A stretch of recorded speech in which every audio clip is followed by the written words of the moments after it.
Good morning, members, and welcome to the meeting of the Planning Applications Committee, Wednesday 24th of June 2026. This meeting has been live streamed and will be made available on the Council website for public viewing.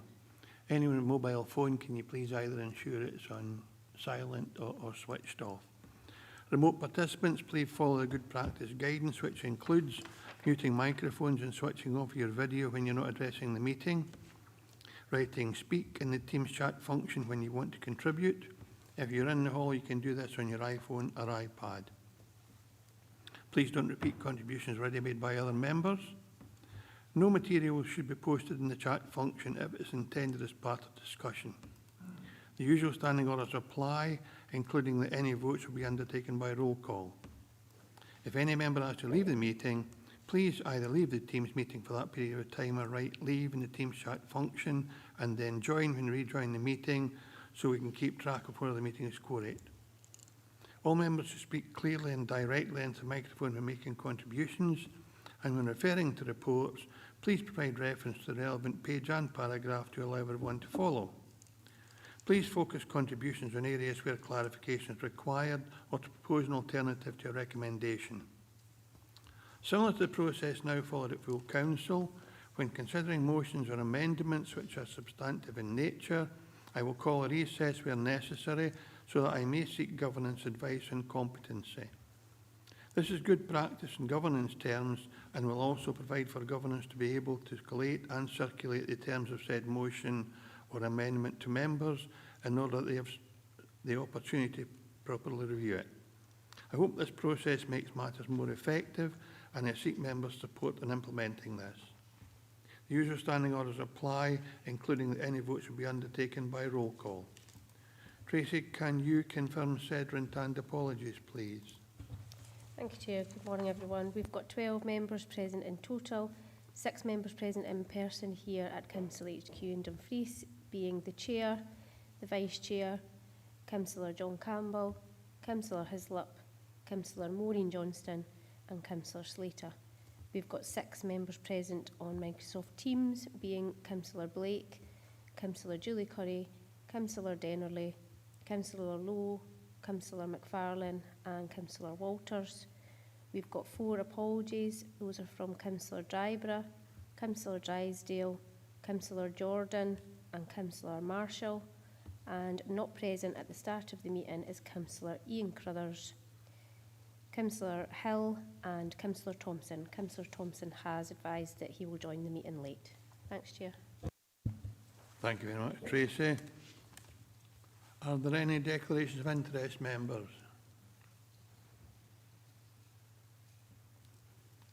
Councillor Beretti, please. Yeah, item 8, statement of connection. Being one of the ward councillors, this project has come under my view every now and then, but nothing to stop me from making deliberation. Councillor John Campbell, please. No declaration, Chair.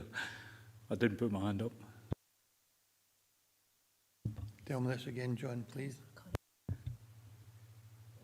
It's Julie Curry, sorry. Councillor Curry, please. Good morning. It's a declaration of interest around McDonald's, the application. Thank you, Julie. Sorry, Chair. Councillor Curry, can you confirm what your declaration is, just so we can include it in the minute? Thanks. Good morning. Hopefully I'm on the right track here. It's given that I've spoken to the application at the last planning committee. That's fine, thank you. Thank you, Councillor Curry. I have 2 statements of connection. On agenda item 7, I know the applicant, and indeed the applicant did a presentation on community housing to Sanquhar Enterprise Company. I'm chair of Sanquhar Enterprise Company. I propose to stay. I just that I know the applicant personally.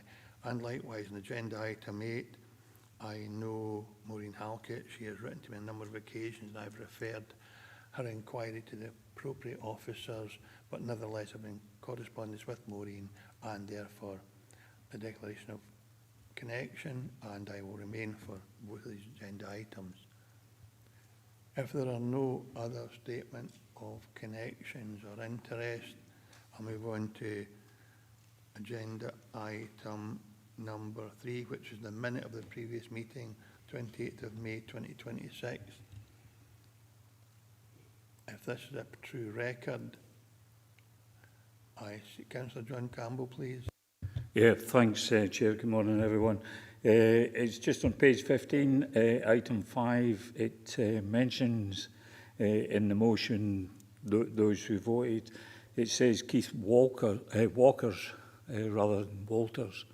But apart from that, I'm happy to approve. Thank you very much, Councillor Campbell. That will be rectified. On that basis, I take it, members, this is a true record. I'll move on. Thank you very much. Can you now, Tracy, outline the procedures we followed today, please? Thank you, Chair.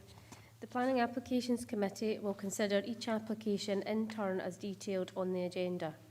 The case officer or other appointed officer will make a short presentation addressing the determining issues accompanied by digital images. Any late information, amendments or corrections will be reported at this time. Members may ask questions of officers following the presentation on points of clarification. The Chair has been provided with a list of eligible representatives who have registered to speak at this meeting within the period specified in Council policy. No other persons will be allowed to speak.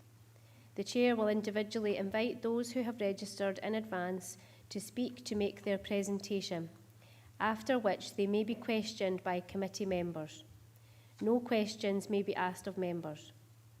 The order of eligible parties being heard will be as follows: third parties objecting to an application, third parties supporting an application, statutory consultees objecting to an application, elected members of Dumfries and Galloway Council who are not members of the Planning Applications Committee, and such members should withdraw from the meeting after making their presentation, and then applicants or their agents. Representatives were offered the option of attending today's meeting in person or joining remotely through Microsoft Teams. Presentations will be strictly limited to 3 minutes per person, except for national and major developments, which by their very nature are more complex, where the time limit will be 5 minutes. The Chair of the committee will ask you to come to a conclusion if you take too long. Representatives are encouraged to use the time allotted to clarify any points they consider material and address the determining issues. Certain matters are not normally material planning considerations and will not be taken into account by the Council when deciding on a planning application. Representatives should not raise any new matters without explaining why they were not raised earlier with the case officer. Please do not repeat what is in the report, as members will have already read the report.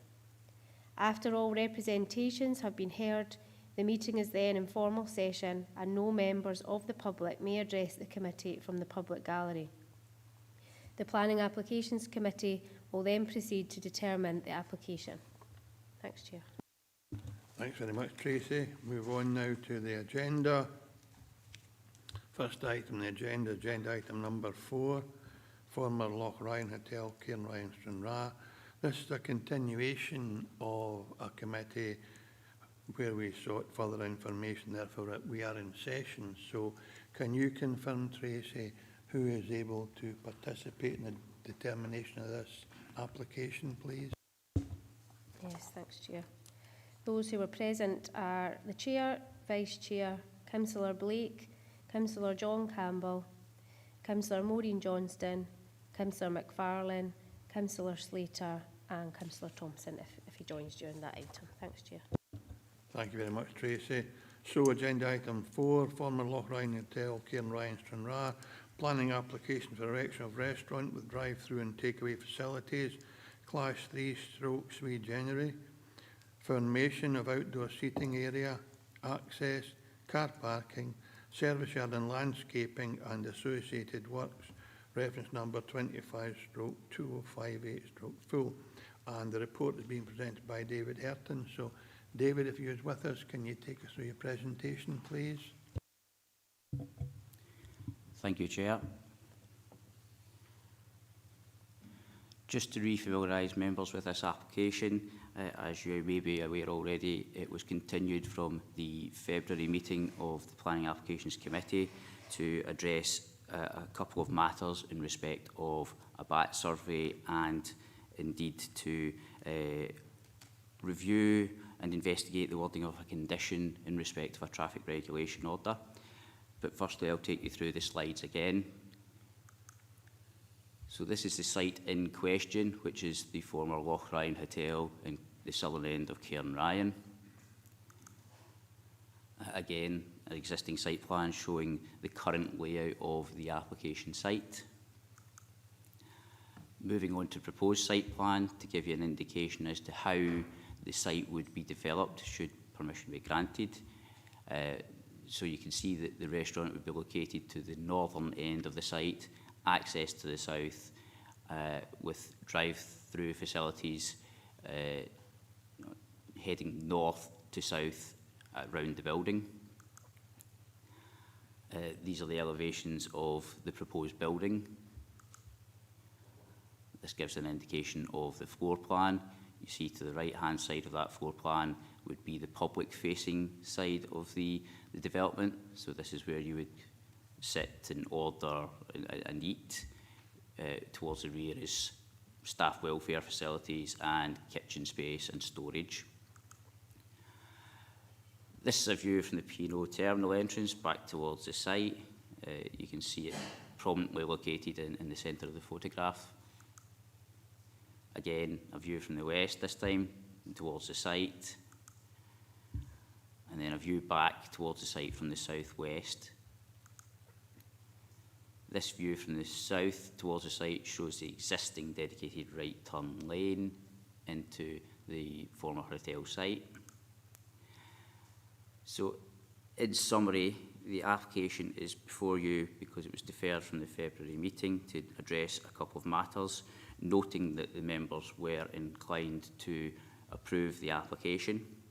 So, to summarise where we are with the matters requested, with the BAT survey, a preliminary BAT assessment was carried out on the site, and it is understood that BATs are indeed present or may be present within sections of the building.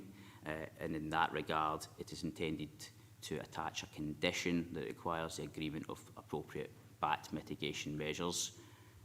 That condition is set out in the bottom of page 23, which is condition 6. With regard to the situation in regard to the transport regulation order, we have had discussions both internally and with Transport Scotland in that regard. We have come up with a condition which is a negative suspensive condition, which will require various works to be undertaken prior to the development commencing. So in that regard, the traffic regulation order will be promoted by Transport Scotland. This may or may not be open to objections from third parties. It may or may not be incapable of being purified. However, case law indicates that this is a risk like any other in regard to a development proceeding and should not prevent the grant of planning permission. As such, a condition has been agreed with Transport Scotland. If you refer to condition 6 at the top of page 23 for that wording. So the recommendation, I suppose, is to approve the application subject to the conditions listed on pages 22 and 23 of your papers. Thank you. Thank you, David. Any questions for our case officer? It appears so therefore we're in session. Are members in agreement with the recommendation from the case officer and the associated conditions? I have agreement from the Vice Chair and nodding acceptance from members within the Chamber. So we'll take it then that it's a unanimous decision of the committee to approve this application subject to the conditions set out in papers. Tracy, can you just confirm the decision of the committee, please?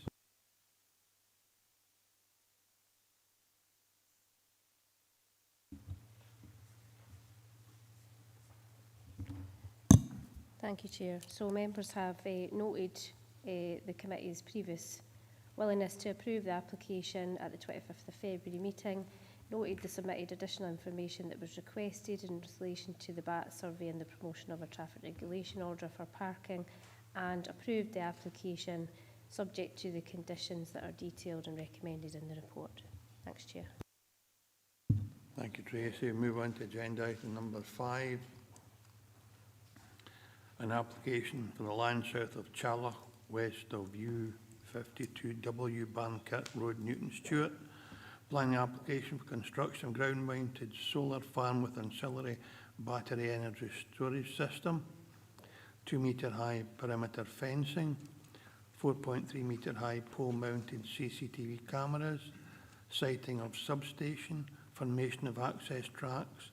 Temporary construction compound. Undergrounding cabling and associated infrastructure and works. Reference number 24/1034/full.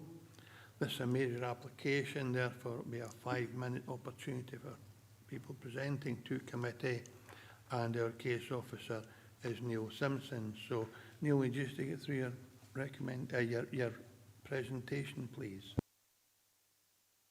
Yes, thank you, Chair. Good morning, members. This application, as noted, is for the construction of a ground-mounted solar farm with ancillary battery energy storage and associated infrastructure at land south of Challoch, west of Newton Stewart. As an update, since the publication of my report, we have received a further 3 representations in support and 3 representations objecting to the proposal. These were from the same address in all cases, so that's a further representation in objection and 1 further representation in support of the application, but marked as non-timious as the consultation window is closed. Do you want to proceed to the slides? So this is the location plan. The application site comprises of an area of agricultural land. It's approximately 109 hectares, approximately 1 kilometre to the northwest of Newton Stewart. The access would be ultimately from the A74 to the south. Proceed, please. This is the proposed site layout, showing where the solar panels would be and compounds within the site. There's some elevations of the solar panels for the interest of the members in the top right. Proceed, please. Further elevations, these would be the battery storage compounds, structures, elevations. Next slide, please. And the layout of the battery storage compound. Next slide, please. This would be the structure of the typical monitoring building as proposed. Again, next slide, please. The typical perimeter fencing around the blue areas, the areas demarcated with the blue lines. This would be where the perimeter fencing would be. With typical elevations again proposed. Next slide, please. These are the typical watercourse crossings as proposed. I would bring members' attention as well to the condition proposed by SEPA in regards to the protection of watercourses such as Challoch Burn during the construction phase. Next slide, please. This slide shows the biodiversity designations around the area. There's none within the site. It's important to note the regional scenic area is to the northeast.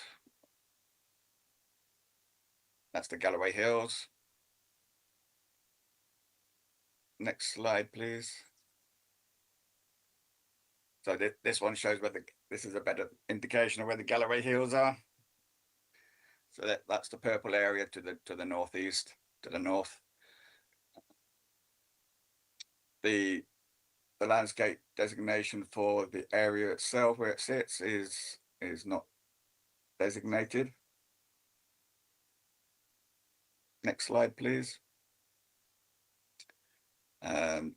This indicates the cultural heritage and recreational routes that pass through or near the site.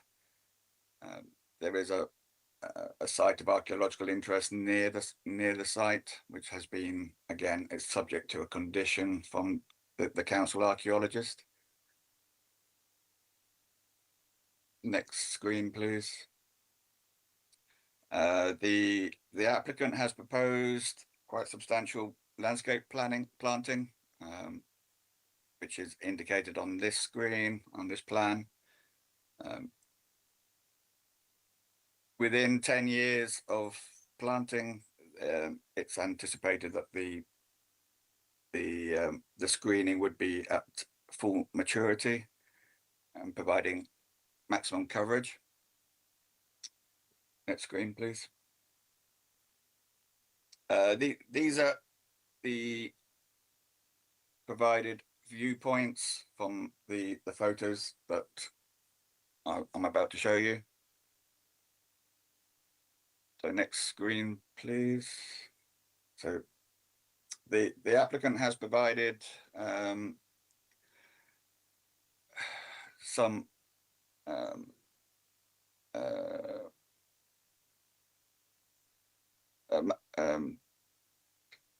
indication of what the proposal would look like from some of the viewpoints at the completion. So this is as existing, viewpoint 1 from the southeast, from Skaith Moat. If you go to the next screen, this is the same viewpoint at the completion of the proposed scheme.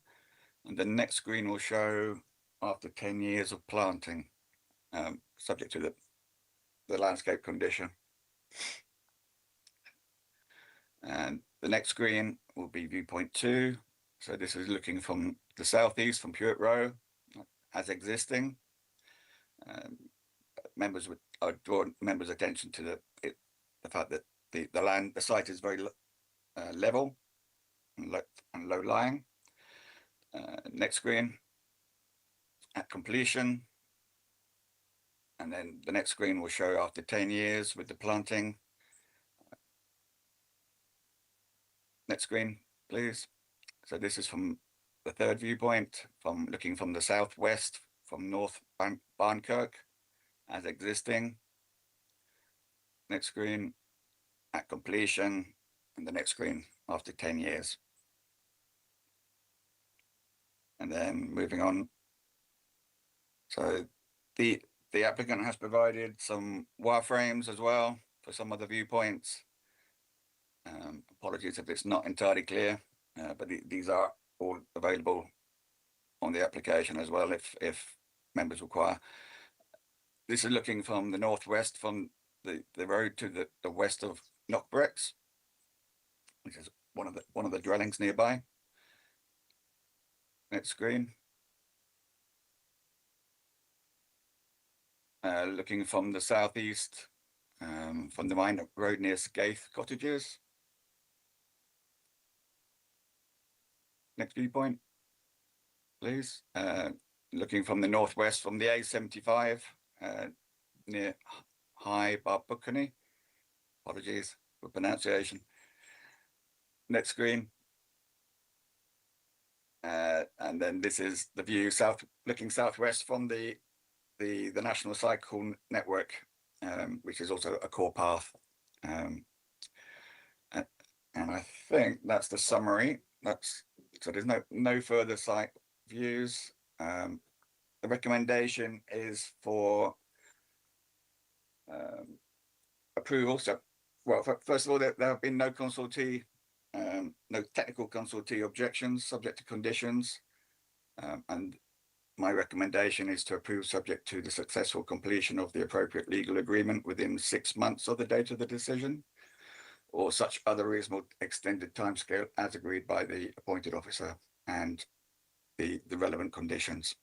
That concludes my presentation, and I await instructions, or I'm available to address any questions that the members may have. Thank you. Thank you very much, Neil. Questions for our case officer, Councillor Maureen Johnson, please. Thank you, Chair. You did mention water courses. What measurements are going to be put in place during construction of the Charlock Burn? Thank you. Thank you. Neil, I take it this is to protect the environment and the fish stocks. That's correct. Yeah. Thank you, Chair. That's correct. SEPA have proposed a condition to protect the watercourses and the fisheries and the fish population. Of course, they highlighted this matter. Their concerns were during the construction. There's been no concerns expressed during the operation of the solar farm itself. But a construction method plan is proposed to protect the watercourses during construction. I believe the applicant is also proposing or suggesting a further condition regarding fish management and protection of the fish stocks. Thanks, Neil. Happy with that, Councillor Johnson. I have Councillor Slater, Councillor Hislop, and I take it that's Councillor Denley. So, Councillor Slater first, please. Yes, thank you for your presentation. I'll take yourself now. Could you tell me regarding the access to the grid? It says underground cables. Is that actually, is that being agreed with Scottish Power and things like that? Although, and included with the farm, the farm you want to build? The solar farm, I should say, you want to build. So that's important, obviously, that question about how it gets connected to the grid and how's that to happen. Thank you. Thanks, Councillor Slater. Neil, please. Yes, thank you, member. It's important to note that the grid connection is proposed to be underground. There is a plan submitted with the site layout, I believe, which indicates that the grid connection will be along the access route. The substation is within 2 kilometres, based in Newton Stewart. The applicant might wish to clarify for the benefit of the members, but it's important to note that as this application was not subject to an EIA, and there's no overhead cables, then we are, as a council, we are satisfied that the application complies with the recent Rayshore Farms decision. But we have taken into consideration, we don't need to take into consideration separately the grid connection. It does form part of this application. Thank you. And condition 27, Councillor Slater should address that. Did you want to come back? Yeah, it's just that could the grid take this, is able to take this amount of electricity that will be supplied to the grid? Because that's obviously important. Can the grid actually accept it and use it? Or is it, would it overwhelm the grid at that point, or the transformer at that point? Thank you. I'm sure that's not part of the determination today, but Neil, can you help with that question? Thank you, Chair. I'd have to concur. It's grid connections are a matter for the grid operator. They're not especially a planning matter. We have to consider the route access for the grid connection in some cases, as the members brought attention to. But yes, grid capacity is sort of out with the planning consideration. That's fine, Neil. Thank you. And thanks, Councillor Slater. Councillor Hislop, please. Oh, Councillor Barretti. Yeah, thank you, Chair. Given that I pass that site quite often, there is a brand new substation being built next to the old substation, so it doesn't seem to be an issue as far as I would be concerned, because they're bringing in new cables. Thank you. Councillor Hislop, please. Chair, I'm going back to the sort of fishery stuff because I know of one development. It was I think it was a wind farm rather than a solar farm, but during the construction period, they had put in place mitigation to make sure that there was no contamination got into rivers. However, it wasn't adequate and it did contaminate a river. Do we know that this is adequate? My understanding is they put in a sump or something that was, I'll use my terminology, it was like a paddling pool and it needed a swimming pool to make sure that the amount of water at the time would be held in that. Do we know if the condition that we've put in will make sure that there is adequate mitigation put in place? I take it your terminology is settling point, Councillor Hislop, but I'll ask Mr Sutty to help with that. Thank you, Chair. Yes, if members have a look on page 76, paragraph 4.76, that's to do with the fisheries. We obviously noted that there were objections from the Galloway Fisheries Trust and the River Cree District Salmon Fishery Board. So this was specifically during construction rather than operational, as Neil just said. So you have got a recommended condition about what's commonly called an ECOW, Ecological Clerk of Works, that would be monitoring that. Whilst any pollution is actually a matter for SEPA rather than the Council's Planning Authority, as a condition that would address the parts that we can control as a council to ensure that there is adequate monitoring going on during construction. Thanks, Councillor Hislop. Councillor Dennerley, please.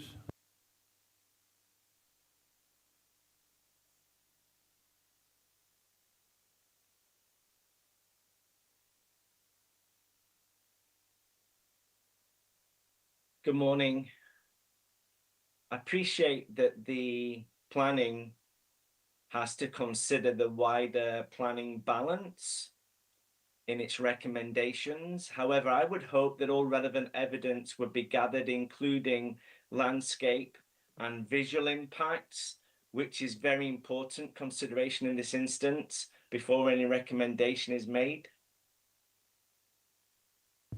Thank you, Councillor Dennerley. Neil, can you respond to that, please?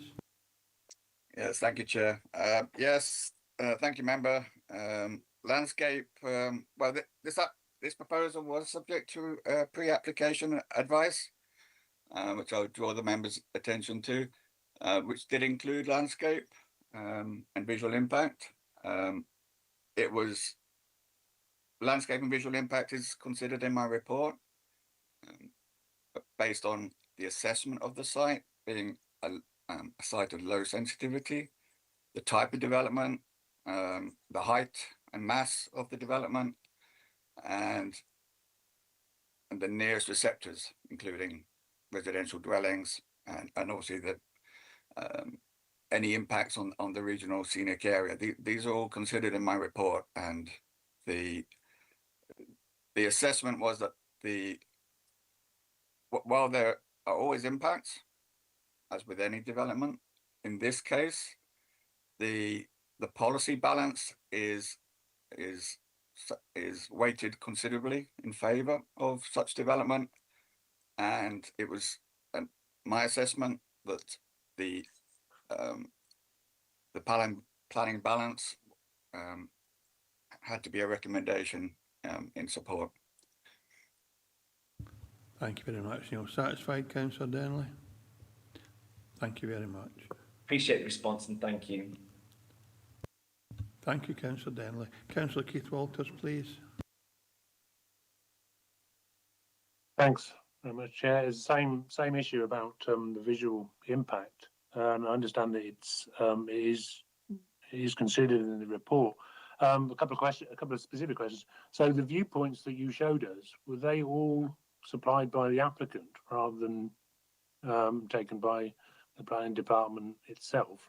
And secondly, was it is it possible to have some sort of indication of what it would actually look like? Because none of those, only the viewpoints only showed from a distance, but they didn't show anything as you went through. There appears to be a road that goes straight through the site. So is there anything that might show the actual impact, the visual impact on the landscape there? Thanks. Thank you, Councillor Walters. Neil, please. Thank you, Chair. Thank you, Member.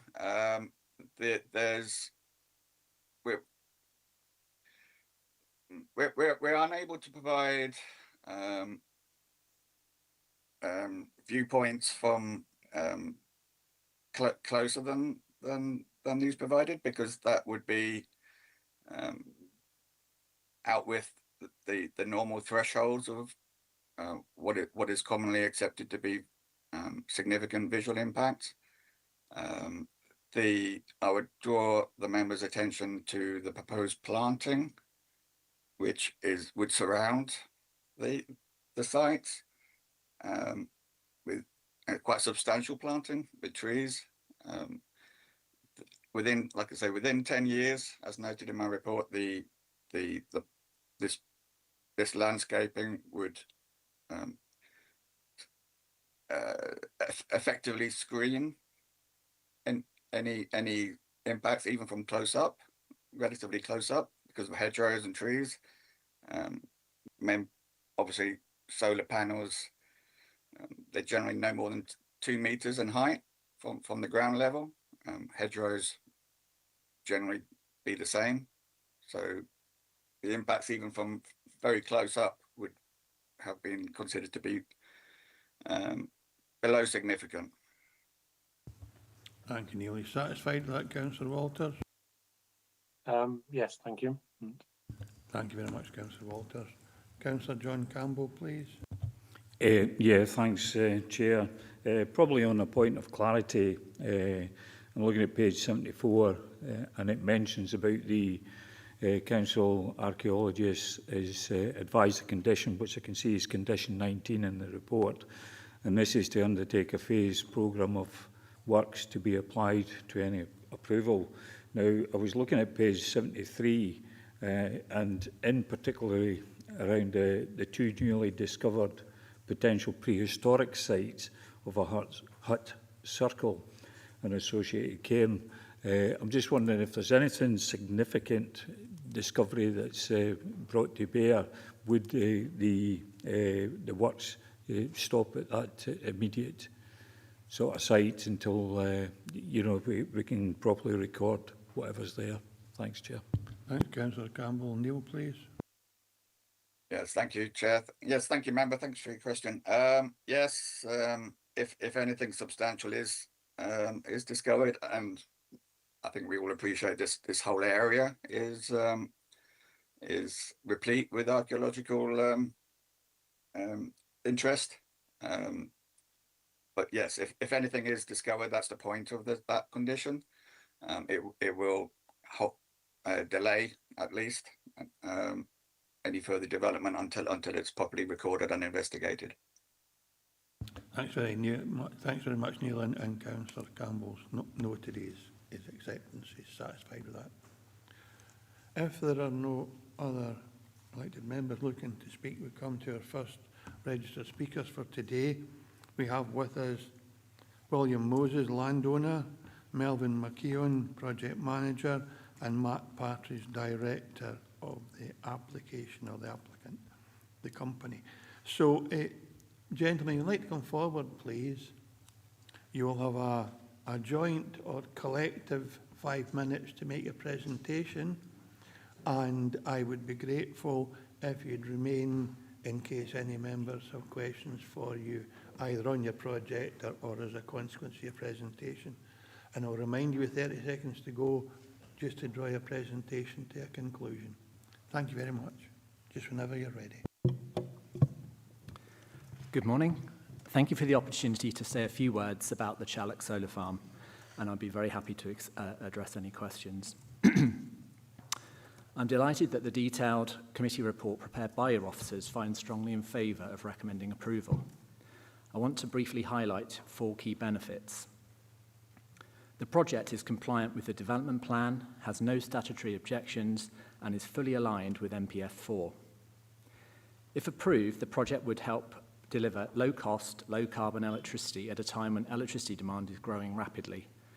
The proposal would also increase energy security by reducing dependence on imported fossil fuels, which are subject to disruption, geopolitical interference, and price volatility, and we're seeing that in the news at the moment.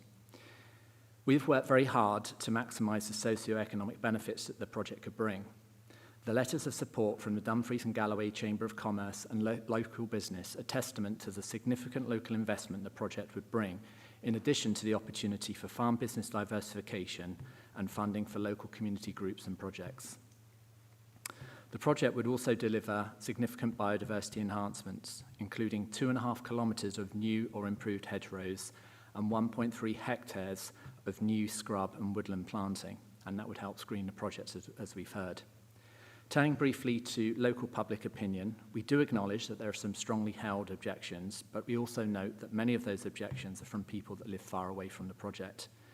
And we also draw the committee's attention to the strongly held support for the project from the local community, as shown in feedback from the 2 public exhibitions that were well attended and a digital engagement survey earlier this year of 328 people, 99% of whom either live, visit, work or study in the Newton Stewart area. Overall, there is a mix of representations from the local community, as is typical of a project of this type. I'll now hand over to the farmer on whose land the project would be built. Thank you. Thank you, Mr. Chairman and committee, for giving me the opportunity to address you today. As a multi-generational traditional family farmer, I would like to place on record the following points. There has been a long-standing cross-party consensus that, to encourage diversified revenue to family farms. This development has secured a grid connection where other parties may have not. Our development does not require any additional pylon lines or large new substations, such as those happily hosted or indeed openly invited by others of identical siting rationale. This relatively small development will utilise only 10% of my land ownership and only 1.2% of my overall farmed land when various other tenures are included, and will not impede my growing farming business. Quite the opposite. Revenue derived from the development will be used for reinvestment and improvement to my farm. I would like to share the prerequisites that I laid down many years ago at the early planning phase with the developers. 1, no development on arable land. The project is sited only on grade 4 and grade 5 land. Personally speaking, without prejudicing the developers' other interests, I do recognise a broader food security concern to such developments, including the use of energy crops for anaerobic digesters. But I will continue to graze sheep under the panels, which is the current most appropriate agricultural land use in any case. 2, habitat mitigation must be included at the outset, and the developers, to their credit, have spent several years engaging in very careful surveys that have been undertaken that nobody seems to have made comment when they've objected on that point. 3, I've not permitted wind turbines, having anticipated that the people of Newton Stewart would not tolerate them at this proximity. Only if a standalone solar project would be viable, discreetly sited and screened, which it is, did we proceed. 4, to prioritise local contractors for the build and maintenance where commercially possible. 5, do not take access immediately adjacent to my neighbours, whom the developers and I have been at some strain to reasonably accommodate and ensure sufficient screening and landscape location. 6, ensure there would be no impact on the fish spawning habitat of the Challacht Burn. I have allowed and financially supported fish habitat improvements and monitoring of the habitat over time. The panels will be washed simply with water, and we are not aware of any evidence of any solar project having impacted fish anywhere. You have 30 seconds to go. Nature Scott agree as the statutory consultee. I've got a bit of experience volunteering with various community groups in town, and I know how difficult it is, so I insisted that a community benefit fund would be in place. Developers, to their credit, agreed every single condition. To the degree I would hope the committee share my view that this is seen as a model development. Mr. Chairman and committee, thank you very much for giving me the time. Look forward to your decision. Thank you very much, gentlemen. Bang on 5 minutes. Thank you. Any questions for the developers? Councillor Hislop, please. Chair, it's not a question for the developers at this point, but I did notice Mr. Moses in the audience earlier, I do know Mr Moses, so I'm putting a statement of connection, but I didn't know which item it was that he was here for. So I don't think it's enough to leave the room, but just to make a statement of connection. Thank you very much, Councillor Hislop, for verifying that matter. We now have Councillor Blake, followed by Councillor Curry. Thank you. Councillor Blake, please. Thank you. Councillor Hislop beat me to it. Mine is exactly the same. Thank you. Thank you, Councillor Blake. I've got Councillor Curry and then Councillor Baretti. Councillor Curry, please. Just to mirror what the other two have said there.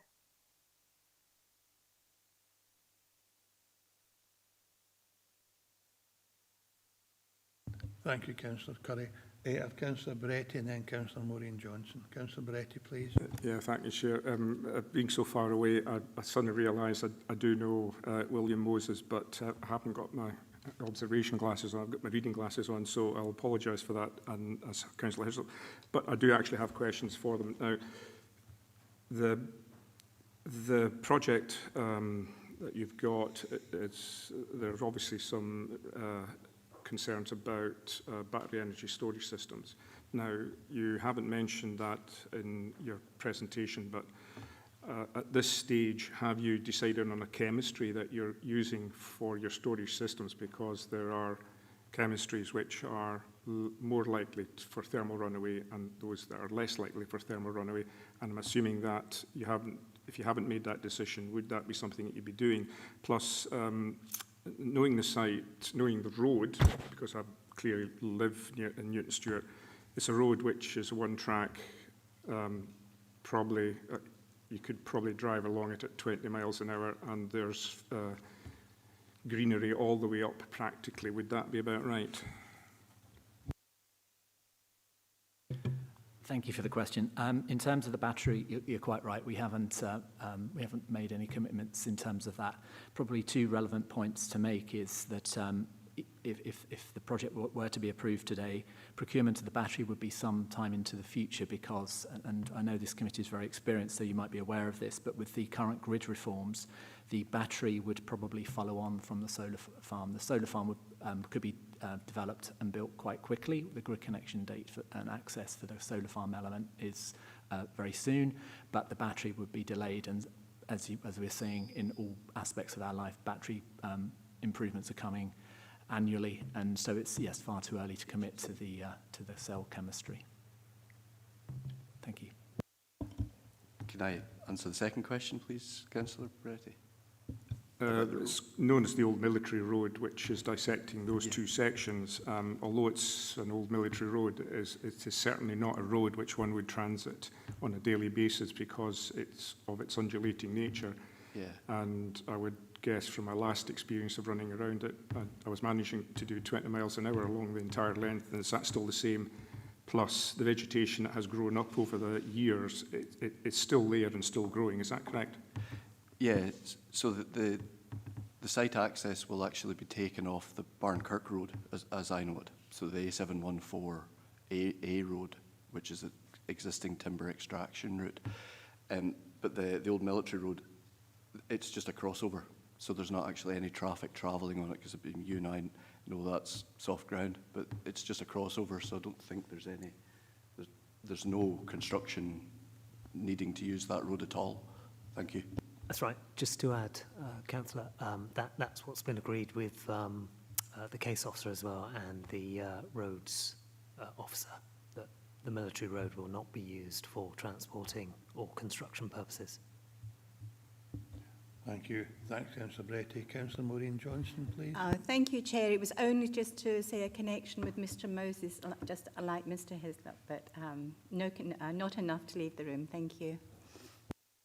Thank you. So, Councillor Hislop, you have a question, please? Question this time. It's with regard to the mitigation that's been put in for the fisheries.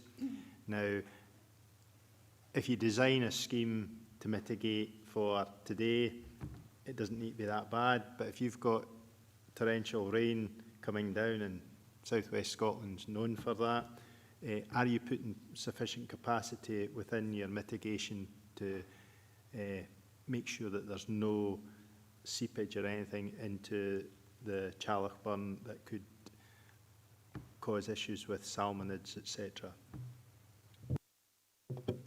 Thank you very much. As I think Mr. Simpson alluded to in his presentation, we've actually, over and above the planning conditions as proposed in the officer's report, which address the concerns raised by SEPA and do address to some extent the concerns around fishery, we have voluntarily put forward a proposal for a further condition for a water quality and fish monitoring plan that was put forward by our ecological consultant. And we propose further that would be overseen by the Ecological Clerk of Works, which was discussed a little earlier as well. So, as I say, if the committee were minded to approve, we'd be very happy to accept a further condition on that point. Thank you, Councillor Haslam. Councillor Andy McFarlane, please.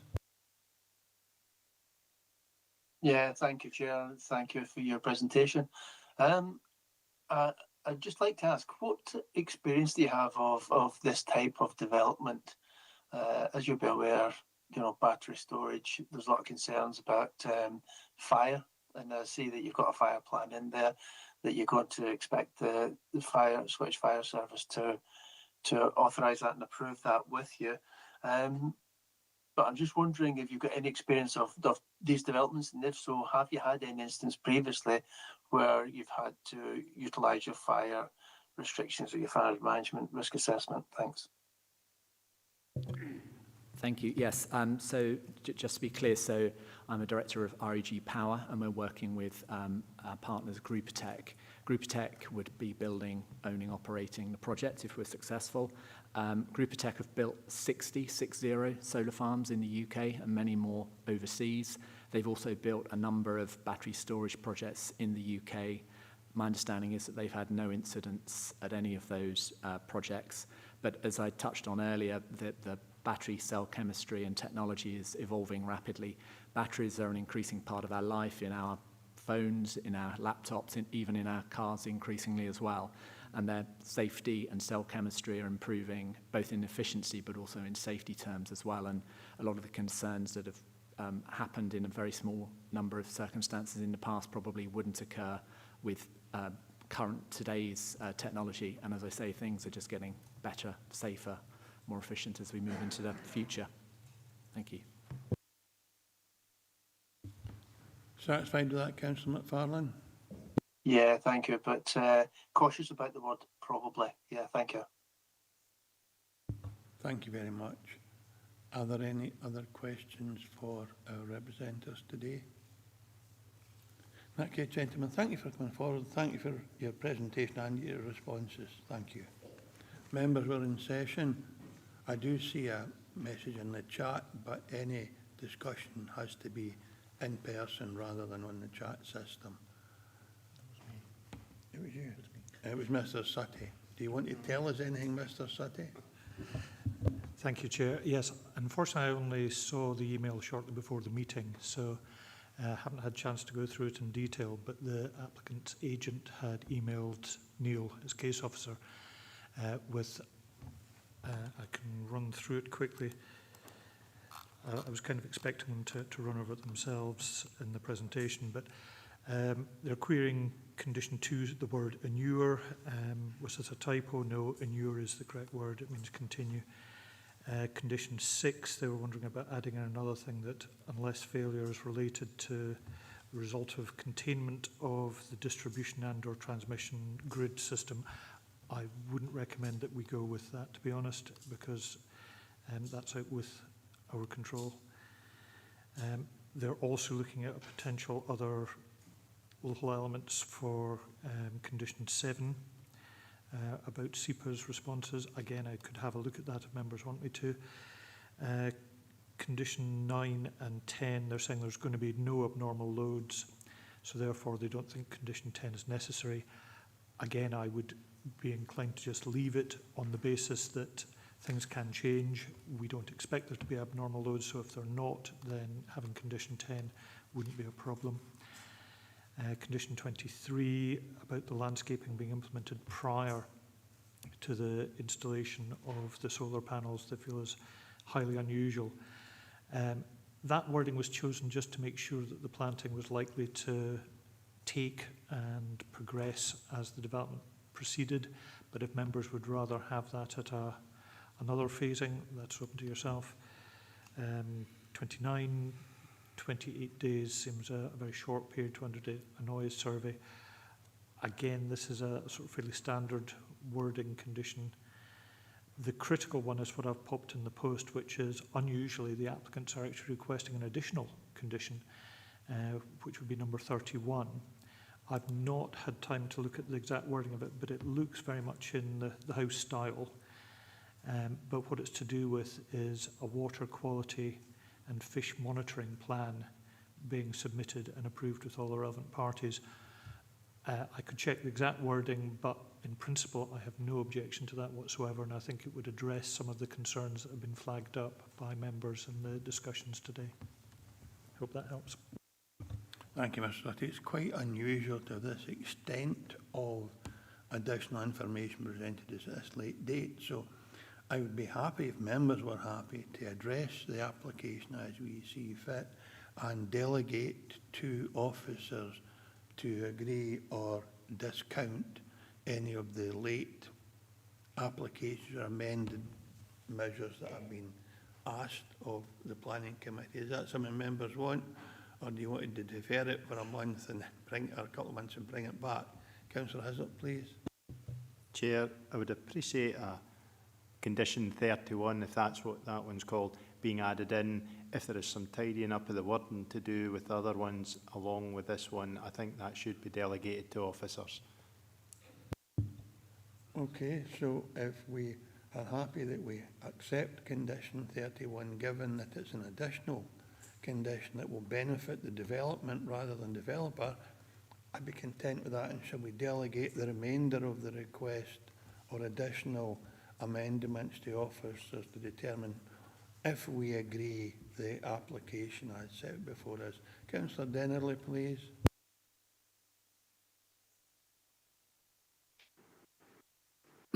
Thank you, Chair.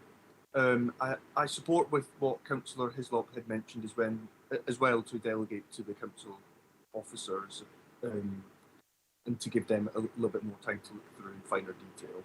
Thank you. Very helpful, Councillor Dennerley. Thank you very much for that. So if members are content that if we agree the application as set out with the addition of condition 31 and delegate the remainder to the officers of the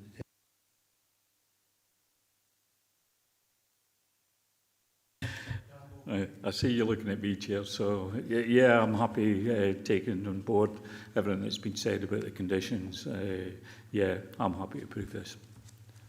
And that would include the condition of and including 31. Yeah, 31 as well. And it would Yeah. delegate I think, bearing in mind that the number of objectors and the issues, there's been a lot of mitigation in the report, and with that additional condition 31, that's mitigating against some of the other concerns, so I'm happy to approve that. Thank you very much, and it would delegate to officers to deal with the remainder of the email as presented to us today. If there are no alternative views, I'll take it as a decision of the committee to approve this application subject to conditions. Can you confirm the decision of the committee, Tracy, please? Thanks, Chair. Members have agreed to approve the application subject to the successful completion of the appropriate legal agreement within 6 months of the date of the decision or such other reasonably extended timescale as agreed by the appointed officer. The conditions detailed within the report, with the additional condition 31 around the water quality and fish monitoring plan, and the wording will be included within the minute, and delegate to officers the remainder of the queries in relation to the other conditions raised by the applicant. Thanks, Chair. Thank you very much, Tracy. Move on to agenda item number 6. An application at Larg Farm, Kirkbrae, Creetown. Planning application for alterations to existing wind turbine comprising installation of new turbine head, increasing blade tip height to 49.1 metres and associated works. Case 25/2303/full, and case officer for this agenda item is Chris McTeer. Chris, will you take us through your presentation, please? Thank you very much, Chair, and good morning, members. This application is in front of members today as it has received 6 or more separate and timeless objections. So under the scheme of delegation requires to be in front of members for a decision. Can I get the slides up, please? Thank you very much. So the site is located approximately 500 metres to the southeast of the village of Creetown and roughly a kilometre to the east of the A75 public road at Larg Farm.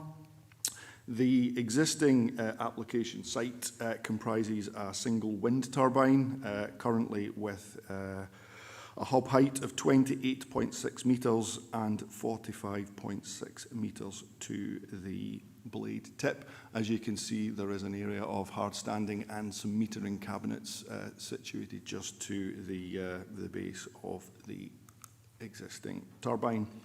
The report sets out the proposal at 1.3, so the turbine as existing at the minute has a Vestas V34 generator on top, so that is the head of the turbine, and the proposal is to replace it with a Vestas V39, so effectively replacing the generator, or head swap, if you will. And the proposed hub height is now 29.6 metres, so the 1 metre increase is required, and you can see on the left-hand image there, the sort of the side elevation of the turbine, there is noted there's a flange adapter required to sit on top of the tower to accept the replacement turbine head. In addition to the replacement generator, 3 new turbine blades are required. These are slightly longer than the ones that are currently in situ and will be 19.5 metres long, which gives a new tip height of 49.1 metres, which is an overall increase of 3.5 metres. With the change in blade length, there's an increase in the swept rotor diameter from the current 34 metres to 39 metres in diameter. So I'll turn to the first of sort of several images. Hopefully you can see them okay. Sometimes they don't replicate too well. The first few were submitted with the application, and the ones after that are photographs that I took when I was out on site. So the first image is from Park Crescent in Creetown itself. So you can see the existing wind turbine sitting just above the tree line there. And this is the proposed wire line showing the tip height increase. Moving to another, that one's certainly in my direction. It's not great, but this one's taken from the National Cycle Route, which is just to the north of the village and sort of central to the image there. So just in the middle above the bridge, you can see the turbine blade sticking up just above the trees, but just breaking the skyline of the hill just beyond that. And that's the proposed wire line that was submitted as part of the visualisations accompanying the application. This one's taken from the access track. Now there is a point on the access track where there's a core path runs up and effectively disappears out to the right-hand side of the image there. The core path takes you south from the existing access track. So that is the turbine as it sits, and that is the proposed wire line there. I think that's the last one. So these ones were taken on the David site visit, which was a bit overcast, so the photos aren't the best, but they still kind of demonstrate what's in the landscape that you can see. So this one was taken from Castle Carey Holiday Park, which is just down, just off the A75, just at the foot of the village, and the existing turbine is quite clearly visible there above the trees. This again was taken from the access track, more or less where the other viewpoint picture was taken before. I wanted to show the relationship between the wind turbine and the farm, but I couldn't quite fit it all into the one picture. So I'll kind of toggle backwards and forwards between the two, just so you can see the relationship between the turbine and the sort of the built area of the farmhouse and the farm buildings, which are located just as you can see to the right hand side of the trees there. Turning to the sort of the landform more generally, the next series of pictures is just to sort of demonstrate the sort of the localised area where Larg Farm is situated on the hill just above Creetown. So this is that belt of trees to the right is the ones in the previous picture there. So that was just kind of sort of panning a bit round to my left, looking north. And again, this is the landform, which I'll show you in a second. It shows the land sort of disappearing down the hill. I'm just moving down, and we're just coming into the trees. You can see that this is just the access track, the core path, looking across over Wigtown Bay and across to the Mackles, which are in the far distance there. And again, that's just another view from the farmyard over the water to the Mackles. This last picture was taken just to the north of the village, so there's a road runs effectively where you come off into the village, drive through, and it will bring you back out onto the A75. So again, the existing turbine clearly visible in the landscape between the trees and the hill there. So looking at the key issues for this particular application, there is an increase in turbine height, which is fairly modest in relative terms. There are currently no objections from statutory consultees as part of the application process. There is, since the original application was approved in December 2013, and I think we've seen with the previous item here, and for members who have been on the Planning Applications Committee for a while, there is now an increased sort of policy support for renewable energy more generally, and wind energy as well, which is highlighted in the report in front of you today. The sort of the policy section goes from policy paragraph 4.3 to 4.20.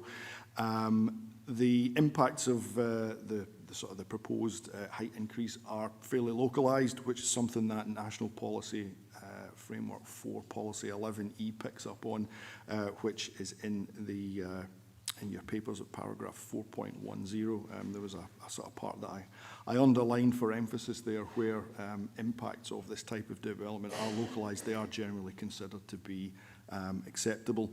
The recommendation is to approve this subject to conditions, which include a time limitation condition, which is something that was imposed on the original consent, and very much in keeping with the spirit of things. We would look to have this time limited again, and also includes conditions for removal and reinstatement of the site. So happy to take any questions that members might have. Thank you. Thank you very much, Chris. Questions for our case officer? Well, Councillor Campbell, please. Just a point of clarity. I mean, in the objections, it says the existing turbine is unsightly and unfitting for the regional scenic area. I'm just wondering, does it sit within the regional scenic area, or is it external? Thanks. Chris? Yep, in the site description at 1.2 it's in the Galloway Hills Regional Scenic Area. Thank you, Councillor Campbell. And I take it when you talk about time limitations, Chris, you're accepting the request to extend the time of the permission beyond the remaining years, is that correct? Yes, that's correct. The original permission had a 25-year lifespan on it, which would give, I think I did make a note of it in the report, so it's got an effective lifetime up until 2040.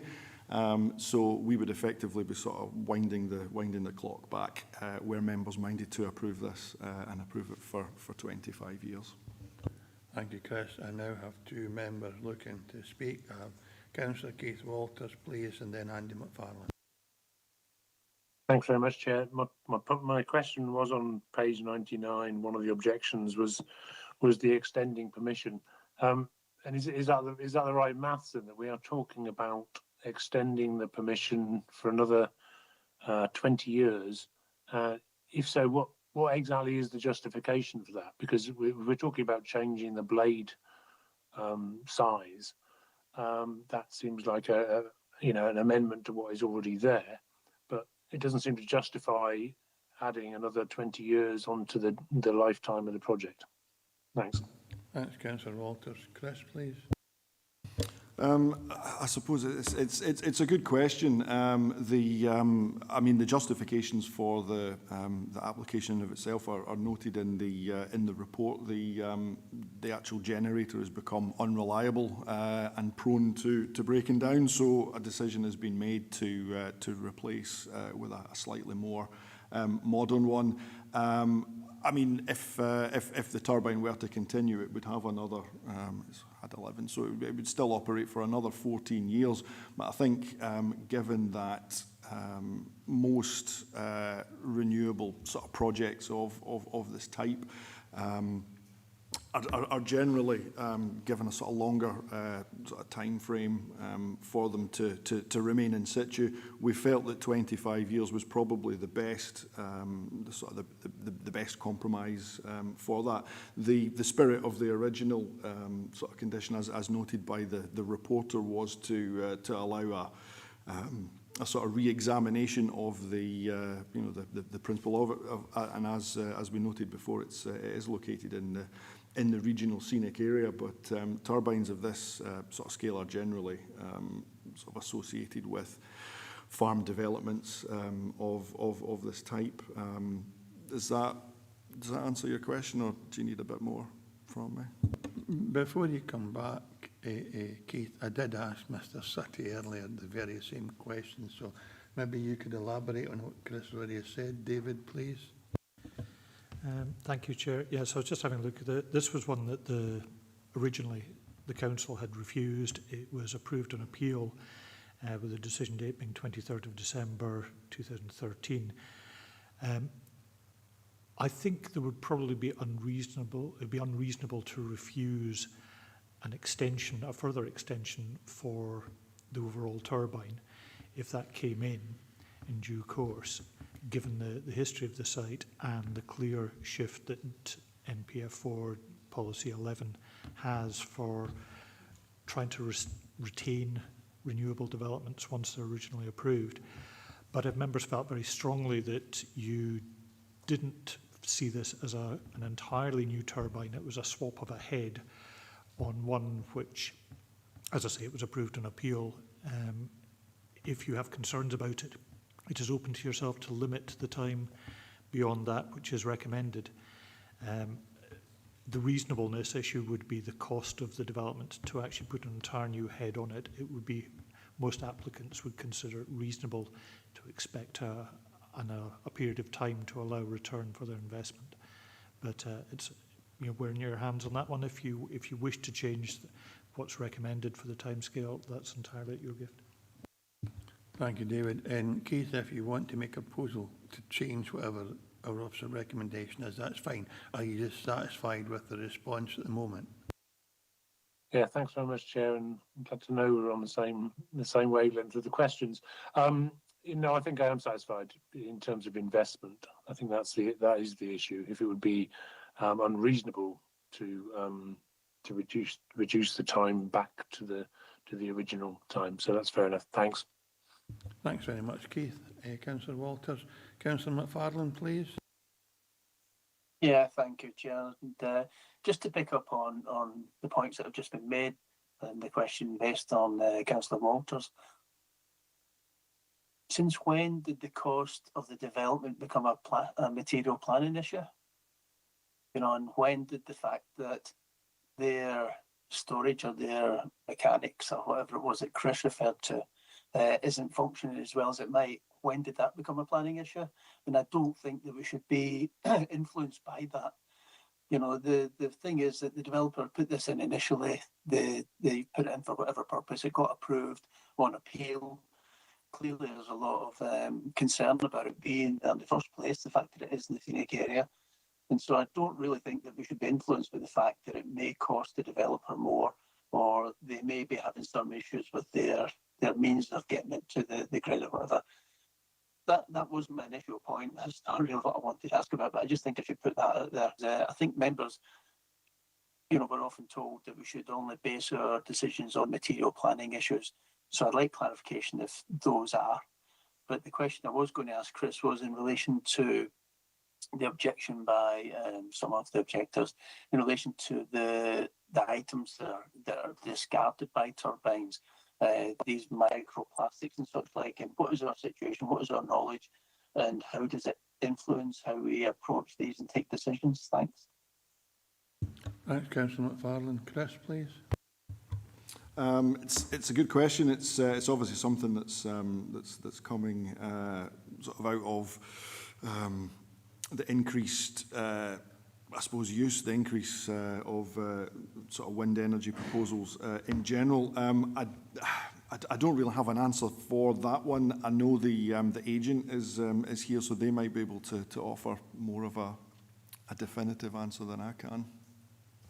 That's great, Chris, thank you. And I'll ask Mr Sutty again, because I think Mr Sutty was quite clear that NPF 4 gave members direction on the issue of extending lifespan or life cycle of wind farm, wind turbine applications. But David, last point before we go to the registered speaker.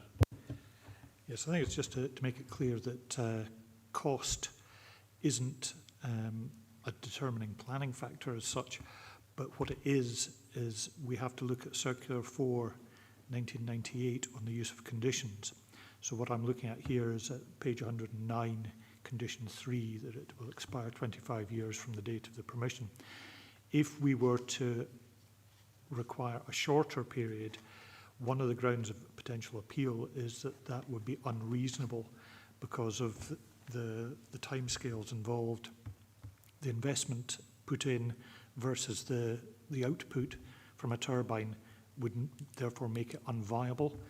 So it's more to do with the reasonableness of it in terms of attaching a condition to that effect. It's not the fact that Councillor McFarlane's right. You don't say, well, this development should be approved because it's cheap or vice versa. Thanks for that, Councillor McFarlane. Before I ask you if you're all right with that response, we will have the opportunity in a session, both yourself and Councillor Walters, to either amend any officer recommendation. But are you just satisfied with the response you've received at the moment? Yeah, thank you, Chair. In light of your comments there, yes, thank you.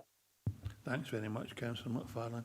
If there are no other registered speakers, I'll invite the next, no elected members and questions for officers.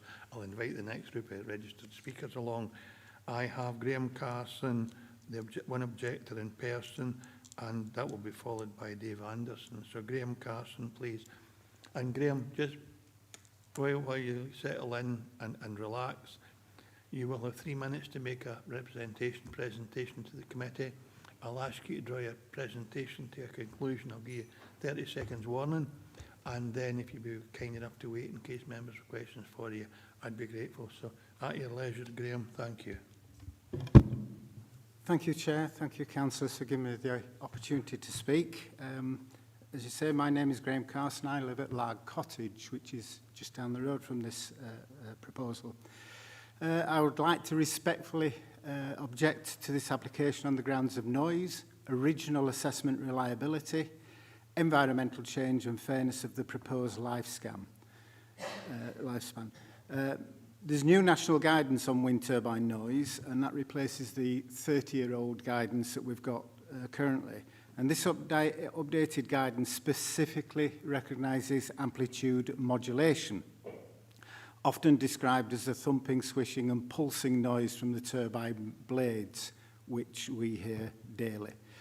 The noise assessment submitted with this application is based on a completely different turbine head, which means that it cannot be relied on as an accurate assessment of future noise impact. The turbine is 463 metres from my boundary and 552 metres from my bedroom. At that distance, noise propagation is not theoretical, it is experienced daily. There is currently a forest between my home and the turbine, which the pictures show. The whole of the forest is due for demolition, due for cutting down. And this obviously currently provides a degree of visual screening, but that will be gone. Once it's gone, the visual impact will significantly increase, not just for me, but for all Cretonians, because this will be visible by everybody in Creetown. We're told that this is a new Vestas V39 head. However, Vestas stopped manufacturing these turbines in the mid-90s. So at best, this will be a 30-year-old reconditioned unit. At worst, it'll be a second-hand unit sold as seen. It also has larger blades, larger rotor, and that therefore means there's a real risk of increased noise levels. The turbine currently and the new proposed turbine will have to be limited in output because of the constraints of the local grid. So the question must be asked, if the grid cannot take the output, what is the justification for increasing the scale and extending the impact? One has to ask, is this a desperate attempt to keep the turbine operational so as not to fall foul? 30 seconds to go. Sorry? You have 30 seconds. All right. So as not to fall foul of the conditions report, reporter's condition number 1, i.e. in the event of the wind turbine hereby granted planning permission becomes redundant or obsolete for any reason, the turbine shall be removed from the site forthwith. I would respectfully ask that the original operational timescales established at appeal in 2013 is enforced rather than granting a new 25-year extension. Graham, can you draw your presentation to a conclusion, please? Okay. In conclusion then, I respectfully request that this application is refused or at the very least deferred or postponed until there is a robust and accurate assessment of the actual turbine proposed and a full understanding of the cumulative effects, both visual and health and safety wise. Thank you very much. Thank you very much, Graham. Does anyone have any questions for Graham, objector? Councillor Dennerley, please.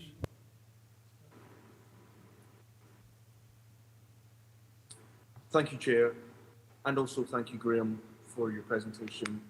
I empathise with some of your concerns over what the noise pollution could be, and regarding the wind turbine design, and you'd mentioned that it's a little bit outdated, perhaps, the wind turbine that they're referring to. So if there was perhaps a newer model, perhaps there would be less noise pollution. Is that a possible chance, or perhaps less visual impact? I just wanted a little bit more clarity on what you'd mentioned about a model from 1990, and perhaps it's something that the applicant could consider a newer model that might be more up to date.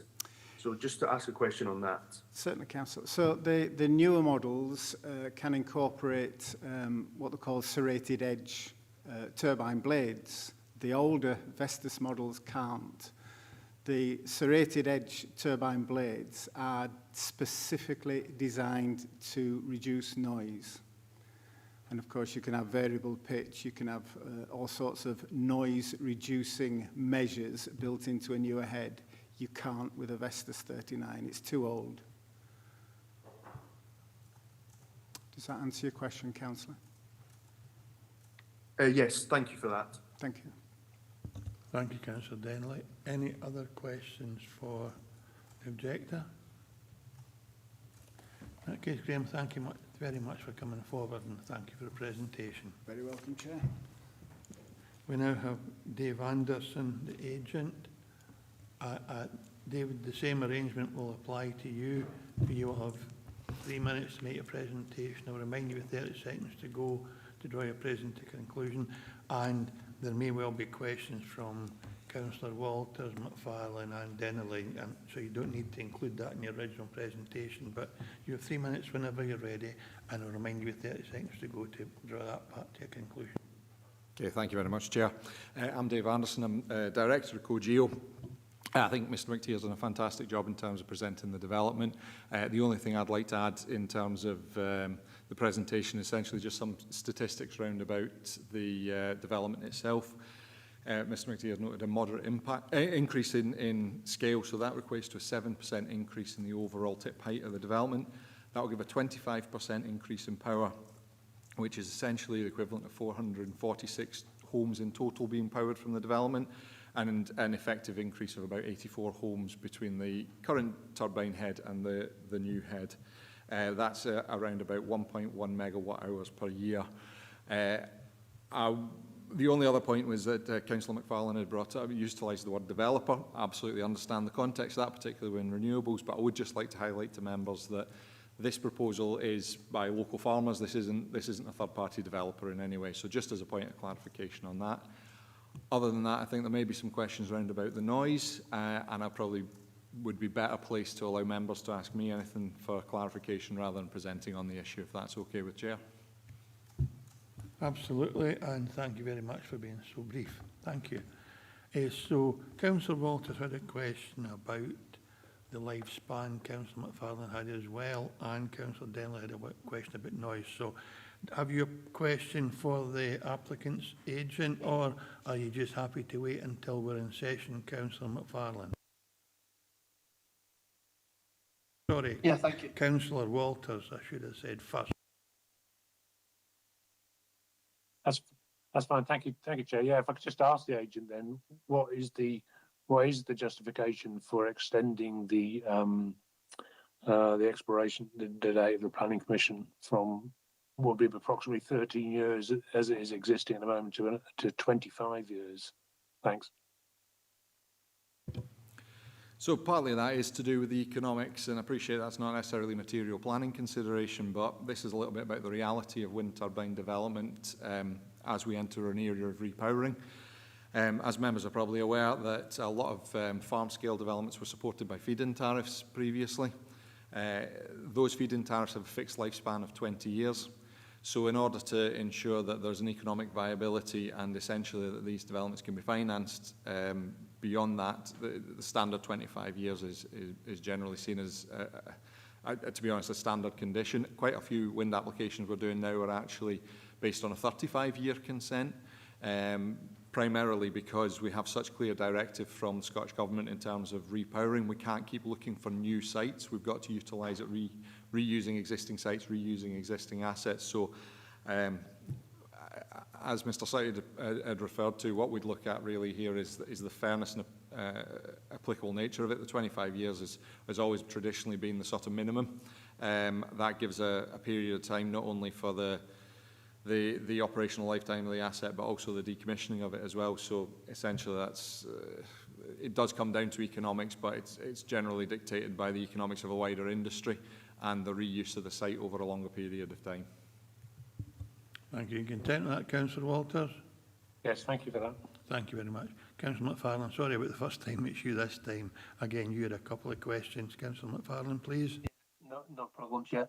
No, I did have a couple of questions earlier, but I think we've addressed some of those, but it really is about the microplastics. It's something that I come across regularly when we have wind turbines developments coming up. Locals, people are doing a lot of research into it. It seems to become a growing issue, and I'm just wondering what research has been done, what I'm using the word developer again, but you know what the applicant has done to try and mitigate that, or to be aware of it and see if it doesn't actually influence and what's the word? Contaminate the local area. Thank you. Okay, so well, ultimately, really what we're looking at here is the refurbishment of a turbine. So the point was made that new turbines don't exist. You can buy a new turbine from Vestas, but the minimum tip height is 150 metres, which I do think would be possibly pushing it a wee bit to get new technology onto this site in particular. Part of the refurbishment process is taking the blades back. They're carbon fibre blades. They are recoated. They are painted. Although refurbishment has a certain connotation to it, these are not second-hand. These are fully warranted turbines. There's a Dutch company we work very closely with in the Netherlands. They have a full facility, take a turbine back, all the blades are fully recoated, fully painted, the gearboxes are redone. They'll provide a 20-year warranty on that, which is longer than I managed to get my patio windows, to give an idea on the workmanship that they're willing to put their backing to. I understand microplastics are an increasingly environmental issue, but I'm not aware of any connection between wind turbines and microplastics as being a particular known issue at all. So if I'm perfectly honest with you, Councillor, I can't comment on that particular issue. All I can say is, in terms of the quality and workmanship that should be expected alongside of these machines as they are, needs to last for 25 years, and that's really what I would put a lot of stock into, is the quality that needs to go onto an operational machine that's working in a relatively extreme environment. You are looking for relatively high wind speed environments for these things, and as I say, they come with a 20-year warranty because of it, and ultimately that's really what I would put the stock into. Thank you very much. Content with that, Councillor McFarlane? Yeah, thank you, Chair, and thank you for that response. One of the things that I did pick up there was you're saying it's got a 20-year warranty, and yet we're looking at perhaps approving this for 25 years. So I think maybe members should give that some consideration. Thank you. Thanks very much, Councillor McFarlane. Councillor Dennerley, you wanted to ask a question about noise mitigation and age of the turbine heads.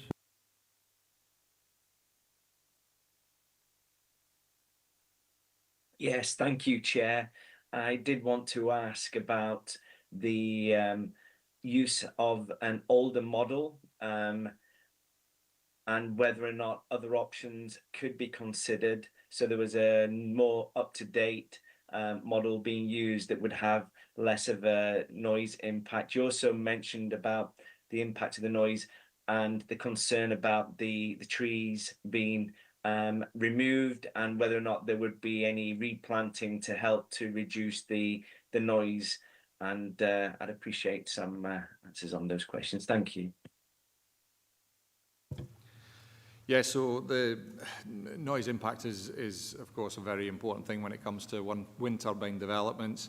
It's part of the reason why environmental health are so closely involved in the assessment. We've done a full assessment of the noise impact of the development. These machines are operational. They have a long history behind them. Again, it is a machine. Things can go wrong. We have dealt with noise complaints with turbines in the past, but it tends to be because there is a mechanical fault. As long as the machine is looked after, there should be no issues with noise whatsoever. In terms of modernisation, there are no turbines of this scale available. So the minimum brand new turbine that you can get is 1 megawatt in output and 67 metres in tip height. So we can't do a moderate increase. It's also a brand new development. The tower wouldn't be able to take that head. You're looking at new access tracks. Indeed, just some of the practicalities around crane pads and things like that as well. And I would also note that although modern turbines and the lower noise models, there's been a lot of association with direct drive, which is a no gearbox model. All wind farm scale turbines are moving back to gearboxes. And ultimately the noise it's been assessed, it's controlled by condition, and essentially if there are issues, there are enforcements that can be taken to ensure that noise can be met. We're absolutely certain through the assessments that we've carried out, not only here, but on numerous repowering sites that we've done throughout the UK, and that includes on operational assets as well, that these machines get absolutely no problem in operating within their required noise limits at all. Again, it comes down to that quality of the refurbishment, because ultimately, as long as they're looked after properly, there should be no reason that it breaches any form of noise condition at all. There was also a question about what about the question about trees? Is that something you can answer about replanting? Because if trees are cut down, the noise impact could be bigger, and therefore could replanting be an option to give some screening? Thank you. My apologies, I didn't address that point, and you're completely right. So trees are not a mitigation for noise. I appreciate that the anecdotal association would be that trees create a level of screening. Trees cannot be used, vegetation cannot be used for noise screening at all. Ultimately, we have to base the noise assessments without those mitigation measures being in place. We would only employ mitigation measures for wind turbines that could actually be mechanically controlled, because without that, we've no control over the boundaries. It's a bit different to things like battery storage, solar, hen sheds, whatever other noise-emitting equipment is at a low level, where you can utilise bunding, you can use fences. For wind turbines, it's completely different. So we have to know, essentially, in a bare earth environment, that the development's going to adhere to any noise limits that are imposed upon it. Content with that response, Councillor Thank you for the answer. Thank you. And I think the objector talked about the removal of a forest, and that's obviously not within or contained within the application site, so that's not something we should be able to consider today. Councillor Slater, please. Yes, thank you, Chair. Yes, the question I always got to ask about the noise level and obviously why maybe the age of the machine, but that's been mainly answered. It was just a question regarding going back to gearboxes. That was going back to gearboxes. That was quite interesting because it's quite difficult to keep the 50 hertz running on the line. That's the problem that wind turbines do have. But maybe that's not for today. But it's a question I'd like to ask the engineer. His thoughts on that. Thank you. I think if it's not for today, we'll not ask the question because we find up using up committee time. I'd like to ask Maybe it anyway. You could communicate with the gentleman directly, and he would Sorry, be able to. Just that I didn't speak into the mic. Apologise. So, thank you, Councillor Slater. If there are no other questions for the applicant's agent, thank you very much for coming forward, and thank you for your presentation today. Members, we're in session. If there are no supporters or objectors, I take it. Oh, Councillor McFarlane, please. Yeah, thank you, Chair. I think the fact that the turbine is already there is a big positive in relation to this application. However, really goes back to Councillor Waters' point. The applicant has just said that there's a 20-year guarantee on whatever he is going to put there if we do approve it. But we're here and we're happy to happy to approve for 25 years. I would say that if we reduce that to the 20 years, then it's a more reasonable approach than the 25. Thanks. And is that a proposal, or is it a sort of waiting to see what someone else Yeah, says? I'm happy to propose that, please, Chief Chair. Thanks. Okay. So, Councillor Walters, please. So, yeah, I'm happy to support that proposal because it does seem like a reasonable adjustment of the conditions. Okay. Given the difference between that and what's been proposed by officers, I would propose we go with the officer's recommendation. Councillor Campbell? Yeah, I would agree with that. Happy to second that.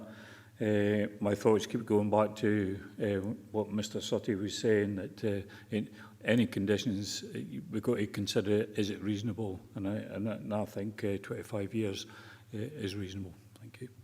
Thank you for that, Councillor Campbell. Well, if there are no third alternatives that are being proposed, we'll just go to Councillor Bretty, please.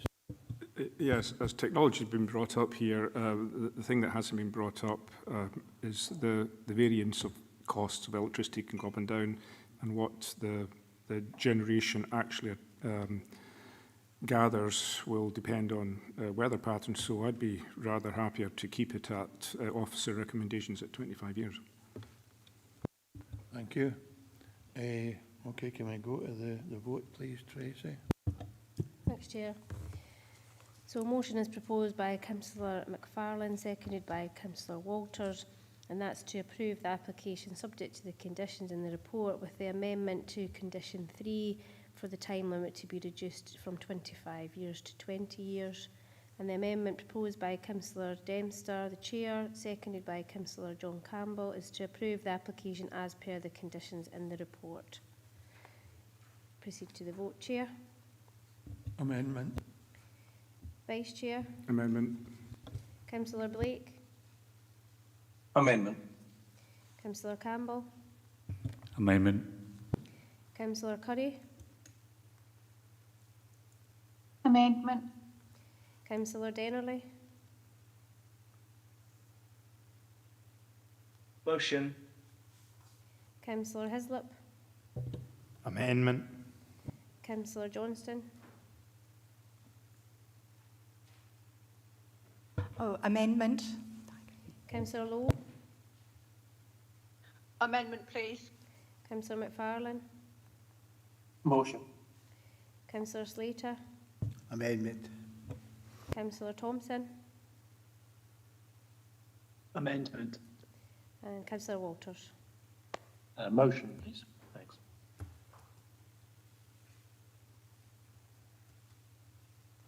So the amendment is carried 10 votes to 3. The application is approved subject to the conditions detailed in the report.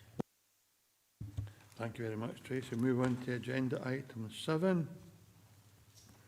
Land to west of Firmure Avenue, Closeburn. Planning application for erection of 5 dwelling houses, home working space and visitor bedroom, formation of access and parking, landscape and associated works. Case reference 25/2227/full. This is a local application which members will speak in. We'll get 3 minutes. And our report's been presented by Rachel Lightfoot. Hi, Rachel. Can you take us through your presentation, please? Good morning, members. Apologies, just to be really clear, it's 4 dwelling houses. That should have been picked up on the... it is in the report as 4, but it just hasn't made it to the presentation. So the report is for the delivery of 4 houses and a separate work/visitor space. The application is put forward as a community housing scheme. Turning to the slides, so the location plan, existing block plan where you can see the structures which are currently on site. The proposed block plan, so to the bottom of the site is 9 parking spaces rather, and then you've got 2 blocks of housing units with a central open space. The elevations of block A, which is the top block as we were just looking at, with the visitor stroke workspace to the side. The elevations of block B, which is the smaller units which are adjacent to the car parking spaces, and these are the rendered images as provided by the architects. So this is a view of how the application could look in real life. So just moving through it, there is the car parking spaces going towards block B, and you can see the existing houses in white. There's the rendered images of the open central space. And then this is a site, sorry, it was a very shiny but very dark day when I took these photos, so apologies. So this is just looking towards Shawshome Road. You can see one of the structures on site is there. And then just turning through, you can see another of the sheds. As you can see, there's no car tyre marks in front of them, which would indicate that they're regularly being used for car parking. So just moving through, there is a garage there which has car parking space in front of it, and they're looking towards Firmure Avenue to 2-storey houses. And then just pulling further round, and again looking south towards Shawshome Road. So in terms of the key issues, the principle of housing in Closeburn is acceptable. This scheme would deliver community-led housing in accordance with the local place plan. The scheme has been amended through the process to improve parking levels and reduce the number by 1. It meets the objectives of encouraging home working and flexible living. The houses are adaptable for wheelchair and disabled users, and the recommendation is approved subject to the conditions. So the application is before you as there were over 6 objections received. Since submission, the application has been amended to reduce the dwelling houses from 5 to 4 and remove the wider community facility to provide the smaller home working space and visitor bedroom, as you've seen on the previous slides.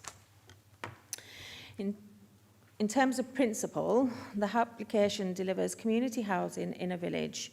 As covered in paragraph 4.6, This would also support the Close Burn Local Place Plan, which is not part of the development plan as a wider document, but does carry some weight in the decision-making process.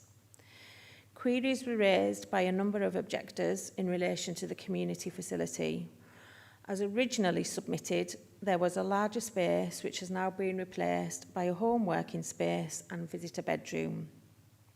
It is anticipated that this space will be used by occupants of the development only and will not be a wider community facility competing with the existing community hall. The application is acceptable in principle, supporting, as it does, community health and housing. In terms of impact on existing housing, concerns have been raised regarding impacts of overshadowing as well as construction impacts. In relation to light, the proposals meet separation distances and ensure industry standards in terms of light to windows is met. Construction disruption is an inevitable part of development. However, in order to minimise this, Condition 2 requires a traffic management plan to ensure impacts on local roads are acceptable. Concerns have been raised over the height of Block A, where the two houses are 2.5 storey. These houses are approximately 0.9 metres higher than the existing housing, and it is not considered to be an unacceptable lift as covered in paragraph 4.13 of the report. Comments have been made in relation to the design of the units. This is covered in paragraphs 4.16 to 4.20 of the report. The appearance is contemporary. However, it builds on the existing community housing scheme on Castle Crescent and also uses the timber boarding as a reference to agricultural buildings. As mentioned, since submission, the colour has been changed from black to a more natural timber. There is a central planting area to support neighbourhood building by providing somewhere to stop and talk, and the design is considered acceptable. Many of the concerns have referenced the impact on roads. Following the submission of the application, parking spaces have been increased to 9, each with an electric charging point. The roads officer notes that this meets the parking requirement as in paragraph 4.24. A condition has been added to control the use of the annex, the visitor working space, to ensure it remains available to the development only and therefore has a minimal impact in terms of vehicle movements. The existing buildings on site have been referenced to as garages by objectors. As you will see from the photographs we've previously gone through, this is not a formal arrangement, and as such, the removal of these structures could be undertaken at any time, subject to private leases. It's a case of balance, but given the benefits of providing community housing, the impact on parking is considered to be acceptable. Flooding has also been referred to the site. The site is not in a flood risk area, but is noted as having some small areas affected by surface water flooding. A full FRA and drainage impact assessment was provided with the site, detailing the installation of water retention tanks, which would alleviate the surface water issue in full. This is fully covered in the documents which accompanied the application. Some comments have been made in relation to the build of the houses. The current method, as proposed, will be using a product created by forming waste glass into structural panels by Vaso by Eco, which is a locally based sustainable manufacturing company. In conclusion, the proposal is for community-led housing in compliance with local, national and community plans. There are no objections from statutory consultees and the application is found to be acceptable. Thank you. Thank you very much, Rachel. Any questions for our case officer? Councillor Andy McFarlane, please. Yeah, thank you, Chair. It's perhaps not one that Rachel will be able to answer, but recently, I think it was probably at the area committee, we were talking about community councils and property that they owned, etc. And as I understand, they're the applicants in this case, but I don't believe that they are permitted to actually own property. So can we get clarification on that? as to whether their application is actually lawful. Thanks. Rachel, I think it might be a question for the applicant. The applicant's here, but Rachel? Yeah, as we have taken it, it's a community-led housing scheme, but we can't control if the community, in what vehicle the community owns it. And the applicant's also the lead officer, I think, for the Development Trust in Closeburn, so it may be that it's a dual approach, but we'll see that when the applicant comes forward. I've got Vice Chair Tony Barretti, and then Councillor Walters. Councillor Barretti, please. Yeah, thank you, Chair. Thank you, Rachel. Just to pick up on something, and I didn't quite catch what you said, that it was a composite material of, did you say, ground glass?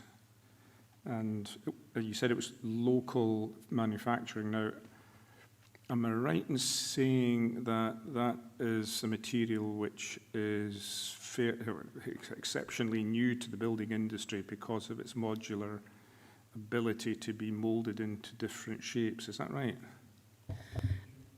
Yes, so it is a new material that the building industry is starting to support in terms of modern methods of construction faster. A return question. The thermal properties of that material are supposed to be exceptionally good, are they not? Yes, it is marketed as a really sustainable material for building houses. Thanks, Councillor Barretti. Councillor Walters, please. Just a question about the design statement. Rachel, you referred to the sort of 4.15, 4.16 on page 118. So this design statement, which was sort of changed during the process, just looking at the plans that you presented, it seems to be unusual that you've got the existing houses all running along the side of the road facing one way, and then the design statement proposes having 4 houses facing into each other, and then the car parking after that. And I just wondered whether during the design statement or the process that had been gone through with the applicant, there was any consideration of having 4 houses actually facing the same way as the existing houses, which would seem to make it fit in a lot better. Thanks. Rachel, please. So the applicant is here and I'm sure can speak to that, but in the planning statement, a full design statement is provided where they have gone through various iterations of design with community input, and the provision of a more standard alternate line of development was considered as one of the options and was discounted in favour of this option on the basis that this option retains the best views through for everybody else of the existing houses over the wider agricultural area, rather than just blocking everything off by putting a length of housing in. So you still get the views through because you've just got gables to the road rather than the full frontages of the housing running all the way down the road. Are you satisfied with that, Councillor Walters? Yes, thanks. That's a really good answer, but I probably asked the agent as well, so that's great. Thank you. We're still on questions for the case officer, Councillor Slater, followed by Councillor Campbell. Thank you, Chair. Yes, Rachel, and one of the photographs, it shows the buildings very, very close to the road. Am I misreading that? But it looks as if almost the side of the house was on the road. Is that correct, or have I misread the photograph slightly? Thank you. Rachel, please. No, so the gable of the house will be quite close to the back of the footpath. So there'll be a footpath and then the road, but it will be quite close to the back of the footpath. There doesn't seem to be any, it just right onto the road. It looks as if it's sitting right on the road. It's almost on the road. There's no space to walk past it. You'd actually be walking. There's a footpath. There is a footpath. Yeah.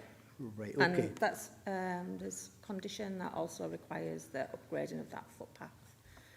But there is a footpath there. Sorry, let me just double check.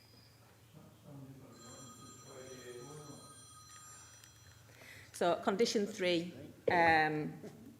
maintains the footpath at its width and height and makes sure that it's kept. So there is a footpath between the house and the road. It must be very, very close to the road then, really, and there'll be no... Okay, thank you. Thank you.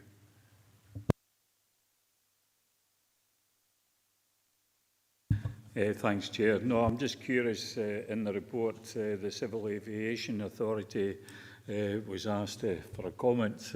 I did hear Rachel mention that the new properties are going to be slightly higher than the existing.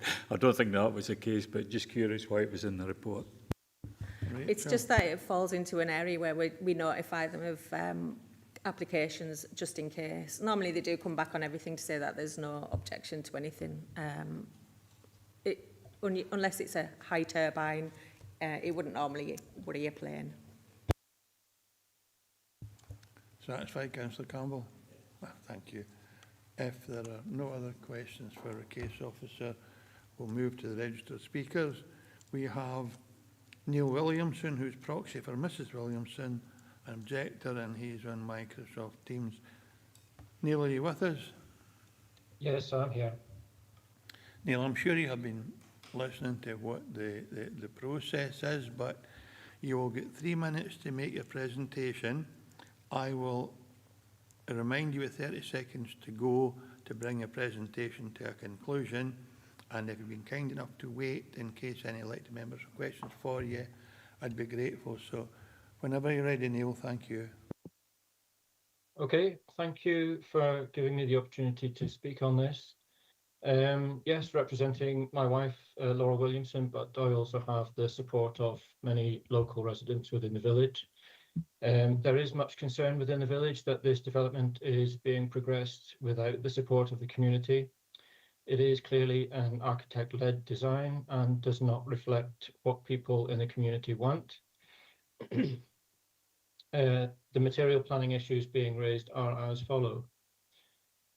There is an under-provision of parking, despite a statement from the agent declaring that the ground floor office annex will only be used by residents. This is unlikely to be the case, especially as the houses all include a designated office space within their design. It should be assumed that the ground floor office annex will be used by others remote from the development, and dedicated parking should be provided. The proposal is not in keeping with the character of the area and does not include any of the key features of the existing buildings. The proposal has the buildings aligned perpendicular to the road. This is in stark contrast to its neighbours, and the buildings are sited close to the pavement edge, creating an urban feel unsympathetic to the established rural environment. The community would prefer a development that incorporates some of the traditional features. Buildings should be aligned with the road and be set back from the pavement edge. Contrary to the planning statement, there does not appear to have been significant engagement with the community at concept design stage, hence the level of objection being raised in this case. The use of timber cladding is undesired by the community. Its natural discoloration is deemed unattractive. A render finish or colour-fast cladding would be preferred. Concerns over privacy remain unresolved as the external community space is close to the residents' windows, is close to the residents. The community space is so close to the resident properties, and the windows on opposing elevations look onto each other. The limitation on use of the upper floor accommodation for family of the residents only does not serve as an asset to the wider community, and the proposed planning condition to restrict its use to non-commercial is unreasonable. You have 30 seconds to go, Neil. Yeah, as this will render the annex accommodation largely redundant and will force it to be underutilised. In conclusion, this application should not be determined simply based on policy guidance. It should reflect what the local people of Closeburn want. I urge councillors to consider these concerns when determining this application. I also ask that MVLT and the local community council re-engage with the community, take on board our concerns and amend the proposal to suit. It is essential that this publicly funded community project has the support of the community and create something that we can all be proud of. Can you Thank draw you your for your time. presentation to conclusion, please, Neil? I am concluded. Thank you very much. So, are there any questions for Neil as a representative? Councillor Maureen Johnson, please. Thank you, Chair. I would just like to ask how many meetings were held with the Community Council before this planning application came through? Were there any open meetings held? Thank you. I'm aware of one such meeting. I attended one such meeting. I'm not aware of any others. Councillor Hislop, please. Mr Williamson, you say that the new houses are very close to the pavement. What's the situation with regard to the houses that front the A76? Are they close to the pavement, and the houses that are along Shawsmuir Road, are they not quite close to the pavement as well? Yeah, so I think the situation on the A76, yeah, that's a historical arrangement. Those houses are, you know, of exceptional age, not the sort of thing that we're seeing within the local street scene. Shawsholme Road, I think you mean, Shawsholme Road, yes, the houses there, they are built in this, well, there's a number of schemes there of various age, but they all have a front setback. They all have a frontage that's set back from the road. At least, you know, 4 meters, 3 or 4 meters, at least. Thanks for that, Neil. Thanks, Councillor Hislop. Councillor McFarlane, please. Yeah, thank you, Chair. Really, just to ask, you know, is there an objection to any building, or is it just this particular building, this development? Because you know, we do have a housing emergency. We are actually in need of trying to populate some of our villages and such like. So I'm just wondering if the objections are generic or is it specific? Thanks. So I would say that local people recognise the pressure on housing need. The area of land, I think, is within an area that perhaps meets planning policy and does allow for development. The objections are not against development of the land categorically. They're just objecting to this style, to this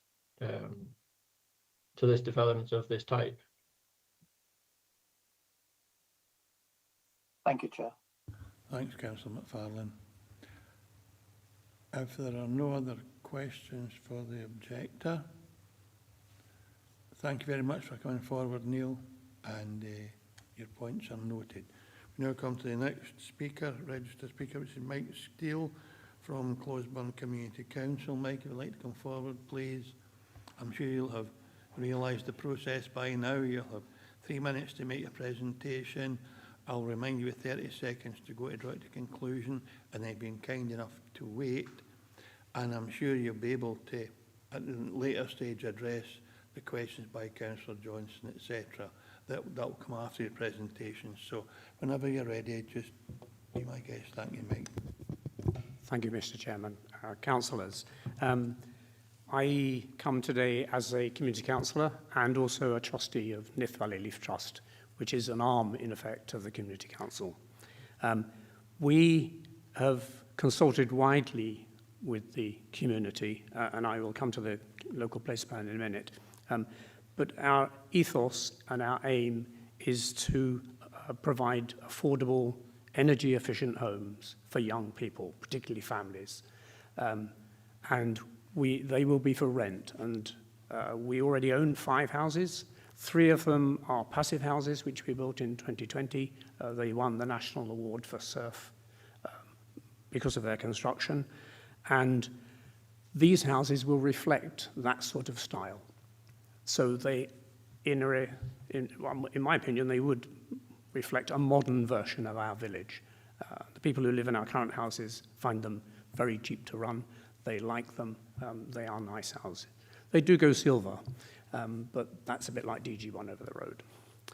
We've worked very much in partnership with a lot of people on this project, including South of Scotland Enterprise, the council themselves, Scottish Land Fund, Rural Housing Fund. We're well versed in trying to deliver community-led housing. And to that extent, we've done a housing needs survey, we've done a local place plan. And the local place plan is the community telling us what they want. One of the projects in it is affordable housing, and it identified this site. The numbers who were involved in that represent about a third of our community, not just in the village, but the whole community. So we're confident that the people who don't normally say anything on Facebook have actually given us their opinion of what they want. So we are responding to the community in that respect. We did have an engagement meeting that Neil's referred to, where we presented the actual project, and it was a very positive evening. There were 40 people there, which for a small village, a small community of 650 is good. Not everybody liked it, and we did get objections, some of them heartfelt, and we've responded to those objections. We changed the colour, we've reduced the density, and we've increased the parking. They are sideways to the road, but we were very keen that the people whose views would be obscured to some extent could continue to see the Keir Hills, which are a magnificent view, and we didn't want to obstruct them. It also gives you an opportunity to introduce the community aspect of what we also wanted to try and put in. So we have shared space, and that's why we also wanted an annex. The objections, I think, came because we made a mistake.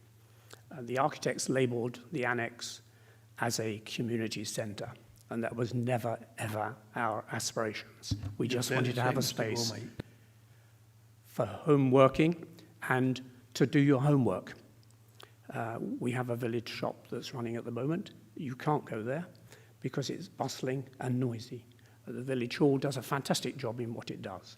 This is in addition. So in conclusion, I would like you to ask whatever questions you like of us, but this is a community-led owned project for the lifespan of you and our kids and their grandchildren. Thank you. Thank you very much, Mike.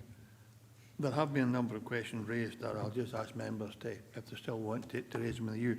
First is Councillor McFarlane about the legitimacy of community council owning property. Yeah, thank you, Chair, and thank you for your input. I wonder if you could clarify for me, please, the situation as to who would actually be the developer, who would own this, and is there a situation whereby the community council is prohibited from actually owning property? Thank you. No, you're quite right. Community councils cannot do many things. They cannot borrow money. They cannot own property. So back in 2009, the Community Council formed Nith Valley Leaf Trust, and it has on its trusteeship board 3 community councillors as part of its rules and regulations, so that they can own the property and do all the things the Community Council cannot on their behalf. These are not separate organisations. These are very much joined together. Thank you, Councillor McFarlane. Councillor Yeah, Walter. thank you for that clarification. Thank you. Thanks, Councillor McFarlane. Councillor Walter, you had a question? Thank you. I think, yeah, my question was about the way that the houses were intended to be lined up, and perhaps because I don't know the area particularly, I still can't quite understand why carrying on the line of houses in the same way that the houses are already there would block people's views. But perhaps the applicant can explain it. And also, it doesn't, following up from Councillor McFarlane's question, if the application is from the Closeburn Community Council, why was the application not made from the Nith Valley Leaf?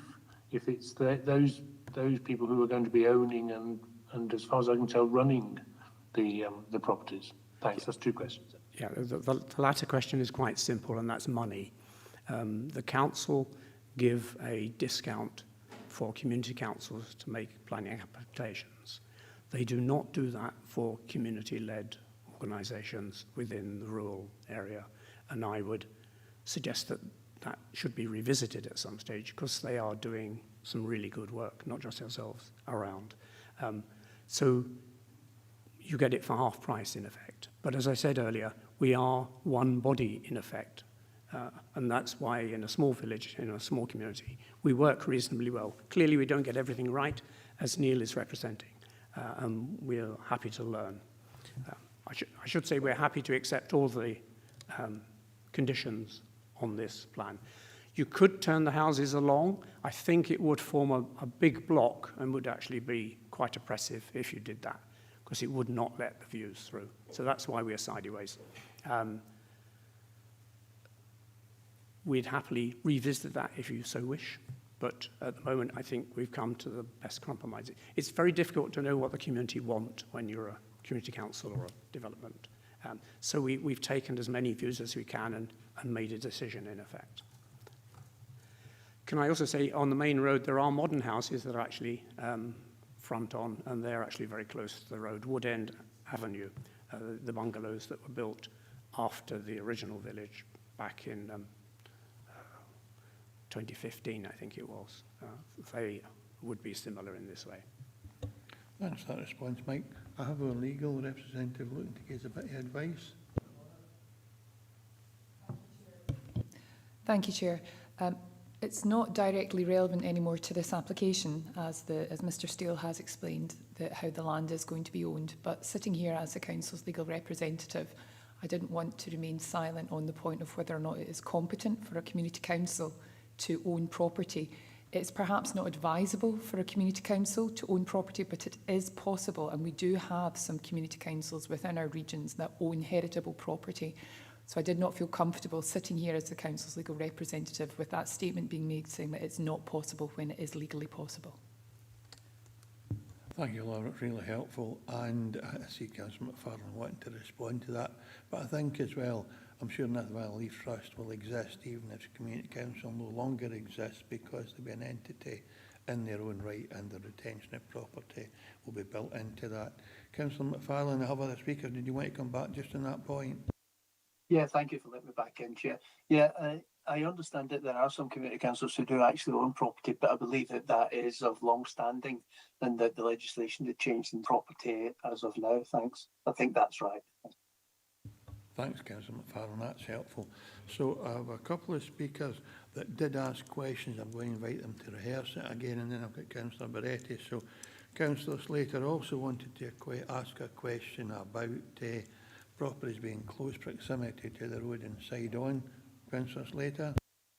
Yes, thank you, Chair. Yes, in the photographs it shows the buildings are virtually right on the road. I find that, unless I'm misreading it, as I said, but it looks as if they're virtually on the road. They said I'm being told there's a path there, but I don't see any path there. It's obviously just a made-up photograph, you could say, of the roadway, what it should look like. But that is a concern if buildings are right close to the road. Thank you. Can I reply, Mr Chair?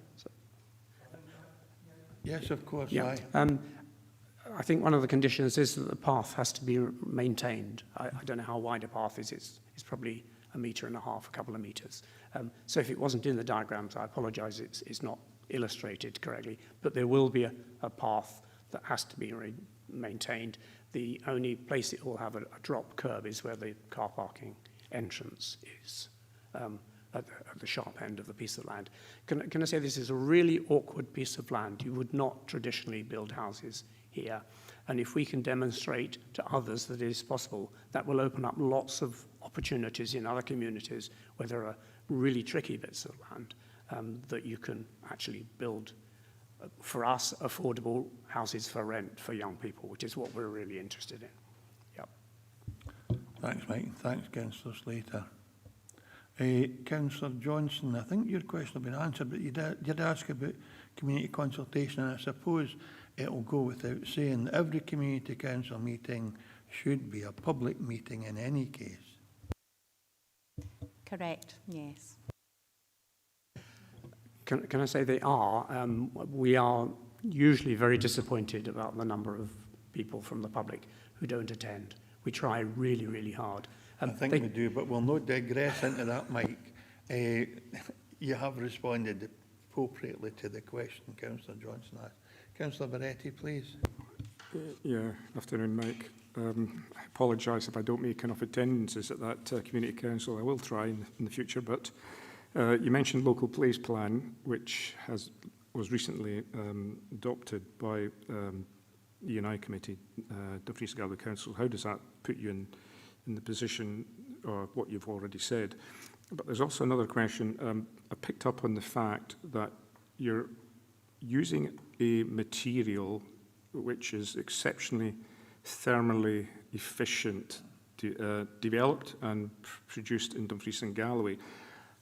Am I mistaken? Would this be the first time its use in not just Dumfries and Galloway, but commercially as a world first?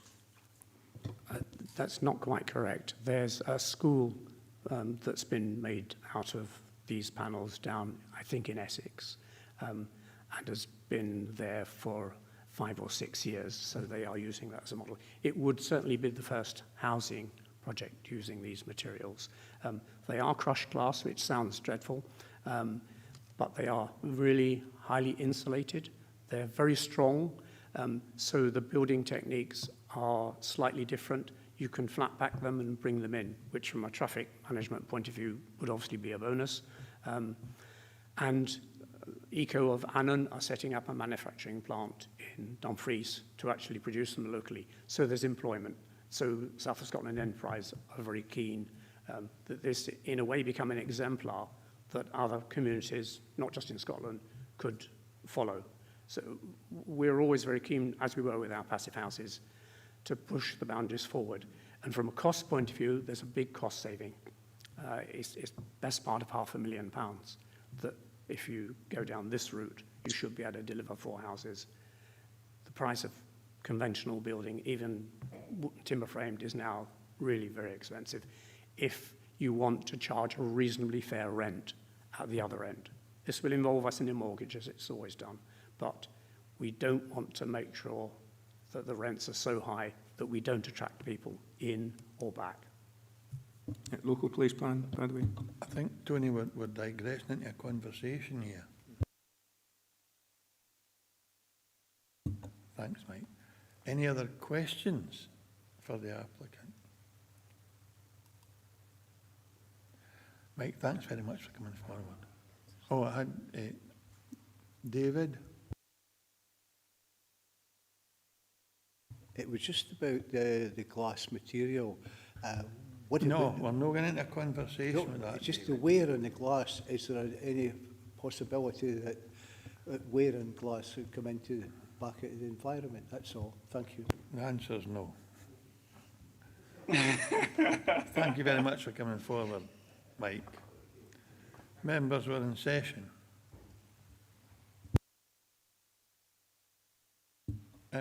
Councillor McFarlane, please. Yeah, happy to go with officers' recommendations. Thank you very much, Councillor McFarlane. If there is, Councillor Stephen Thompson, please. Thanks, Chair. Councillor McFarlane. I take it that was Stephen seconding that proposal. If there are no alternative views, can you confirm the decision of the committee, please, Tracy? Thank you, Chair. Members have approved the application subject to the conditions in the report. Thank you, members. I'm conscious of the time, but we have one public speaking item left, so if you're comfortable with that, we'll conclude this public speaking item and then we'll have a break for lunch.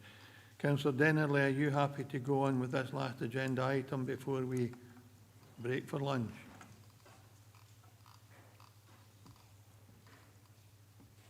Thank you very much, Councillor Dennerley. I'm happy to carry on. Thank you for checking with me, Chair. That's very kind. Thank you. Move on to agenda item 8. An application for late listed building consent for installation of traffic light control system. 1.4 metre high guardrail formation of retaining wall, signage, bollards and associated work. The case reference is 26/0687/LBC, and this is a local application again, 3 minutes of a window for representations, and the report's being presented by Rachel Lightfoot. Rachel, take us through your presentation, please.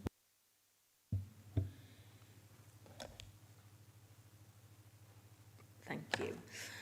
So, as we've heard, this application is part of a wider shared active travel route between Pempon and Thornhill. The subject section of this application runs over the Nith Bridge, which is a Category A listed structure. The works have already been carried out, so this application is in retrospect. So just turning to the slides, the location plan. So the bridge itself, including the bridge and the ramps up to it.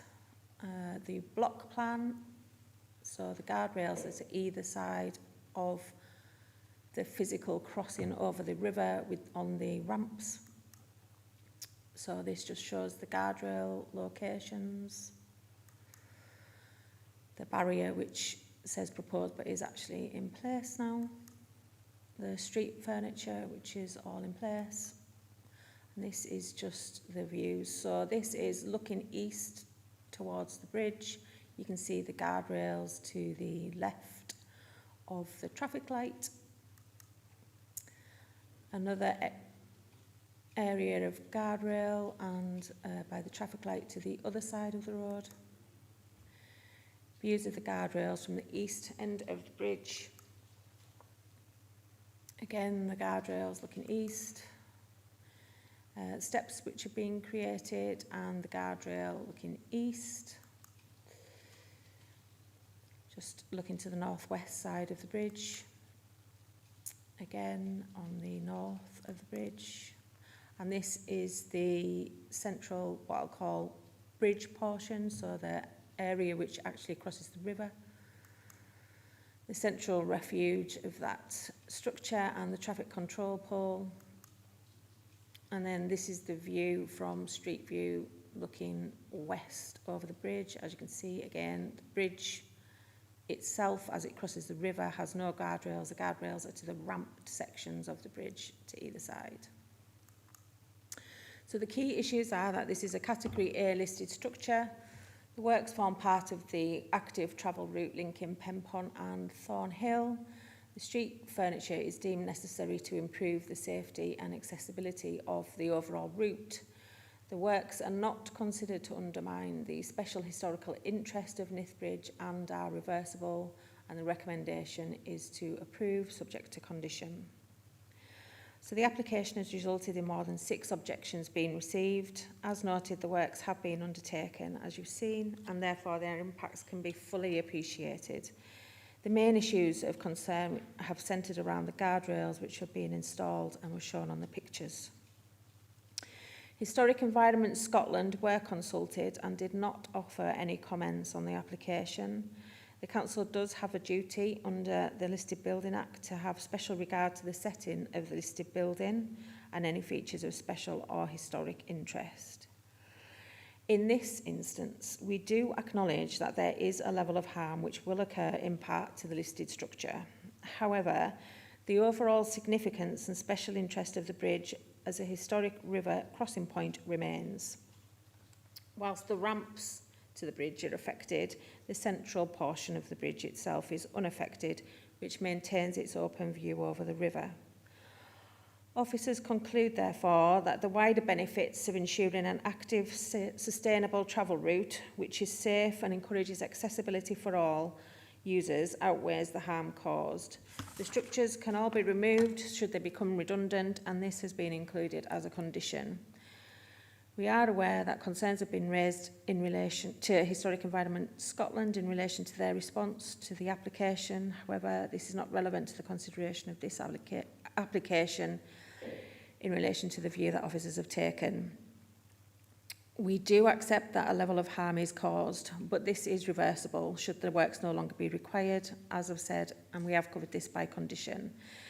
We do think that in this instance, the harm is outweighed by the public benefits of a safe, accessible, sustainable travel route between communities. The application is therefore recommended for approval. Thank you. Thank you very much, Rachel. Do we have any questions for our case officer? Keith Walters, please. Councillor Walters.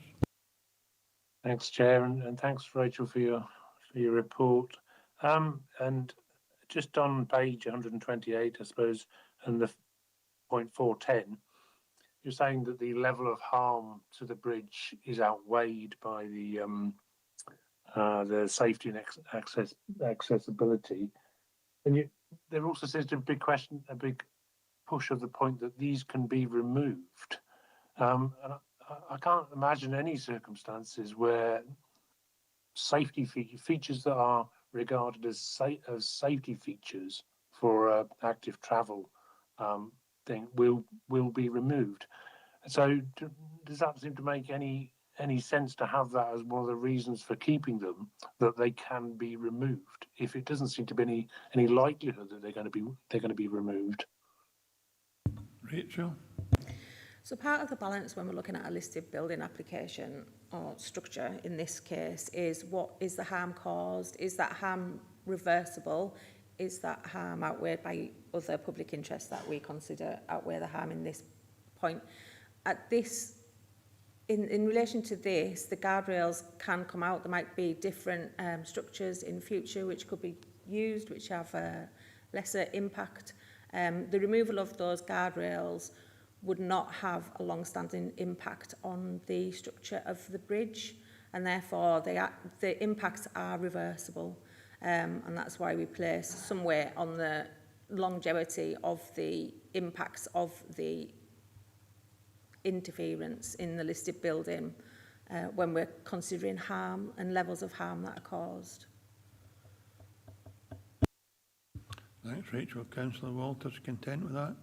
Yeah, no, that clarifies the point especially, but presumably the officer can't really comment on why the planning permission wasn't taken up before the works were done. No, I think that's no part of today. I think you can criticise the applicants when they come before us because that someone should have known. But as far as the question of case officers, you'll get your opportunity to address the applicants when they present to committee. Councillor Walters. Councillor Dennerley, please.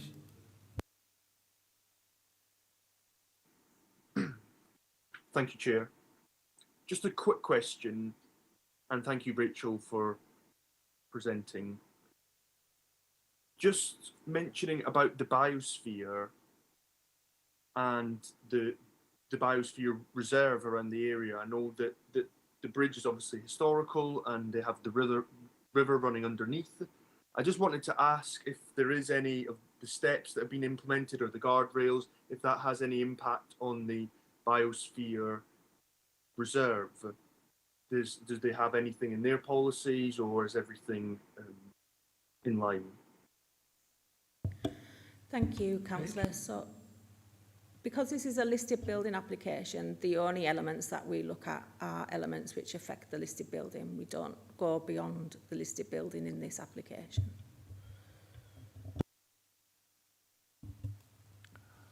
Are you content with that, Councillor Dennerley? Thank you. And I've got Mr. Sutty looking at the local development plan 2, just to provide additional background information for you.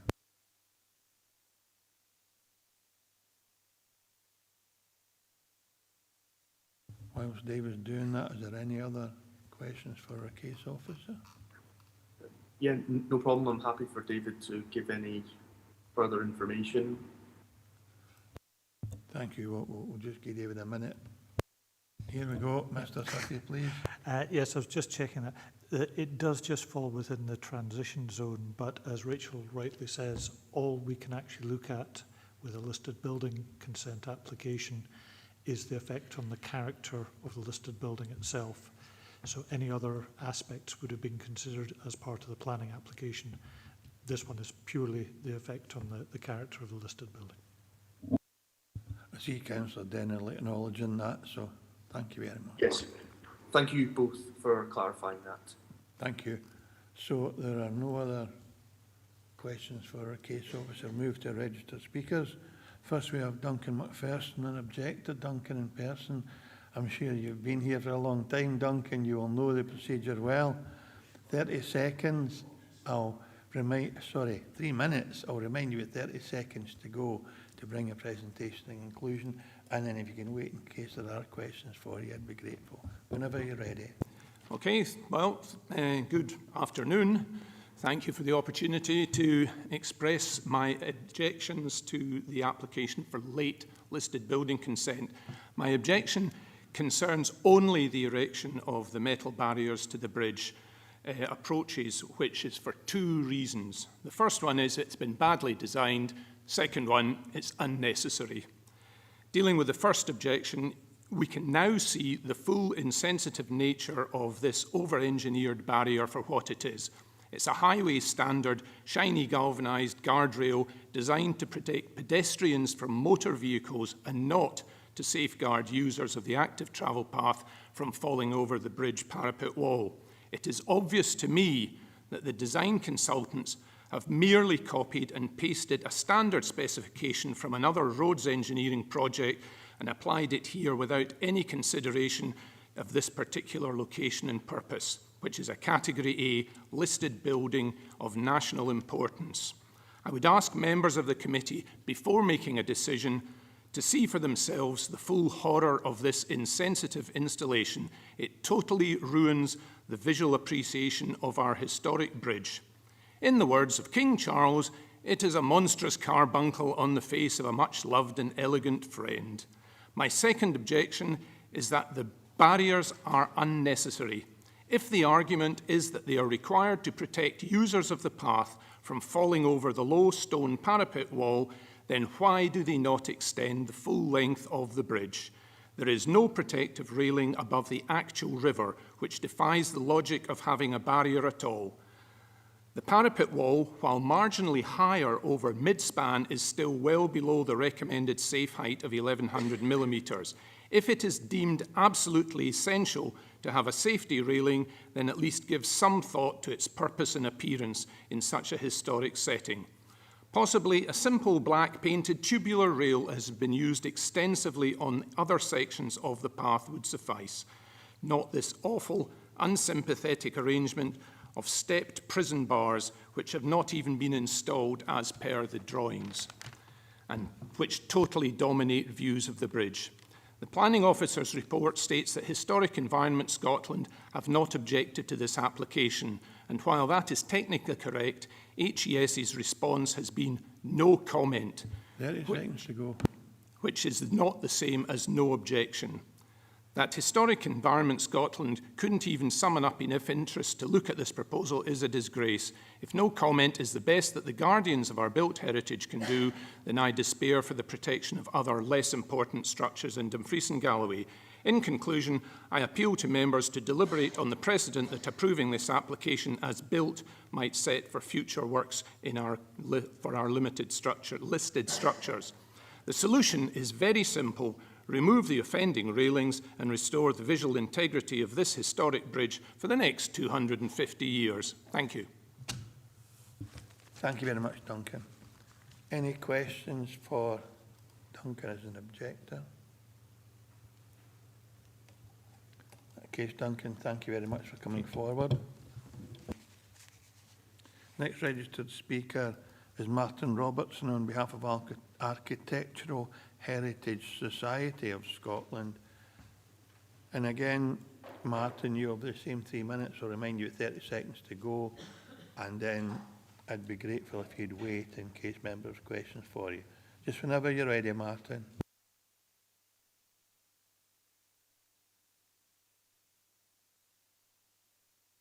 Oh, that one. Yeah, sorry. Thank you, Mr. Chairman. Good afternoon. I am a member of the Architectural Heritage Society of Scotland's Cases panel for Dumfries and Galloway. The Society monitors listed building and conservation area planning applications throughout Scotland, and our panel does it locally. Historic Environment Scotland's website says listing is used to protect the character of buildings of special architectural or historic interest. We objected to what has been done to the Category A Nith Bridge because we consider the changes have been extremely damaging to the important character of this listed building, which was erected by William Norton, Master Mason of Thornhill, in 1777. The AHSS supports active travel, and we recognise that the bridge is narrow and steep with poor sight lines, so some measures are needed. What is special about Nith Bridge is its handsome design, its value as a piece of historic engineering, and the impressive contribution it makes to the extremely attractive landscape setting. All these aspects are very seriously damaged by the changes which have taken place. And this is particularly the case with the large number of standard galvanized safety panels with close-set vertical railings, forming a stepped screen which obscure the bridge itself and appear completely alien in this context.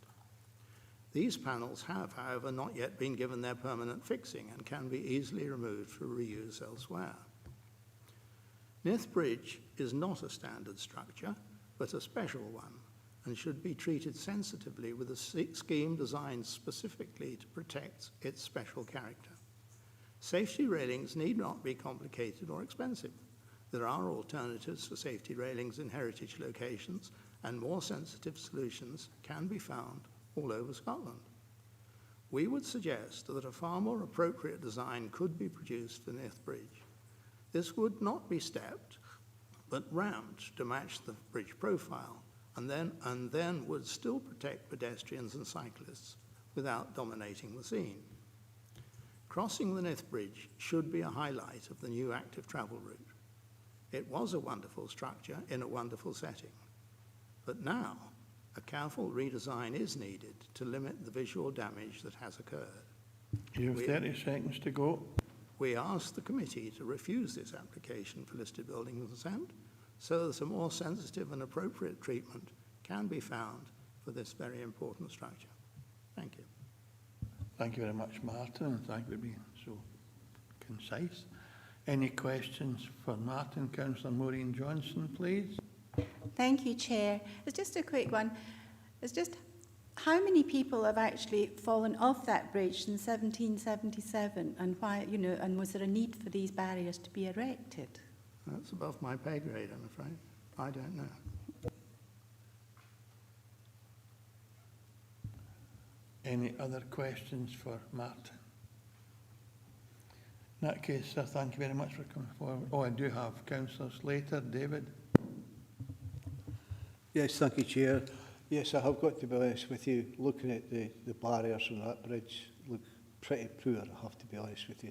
I agree with you. It's a heritage, it's a history, and it should be looked after. Thank you. Well,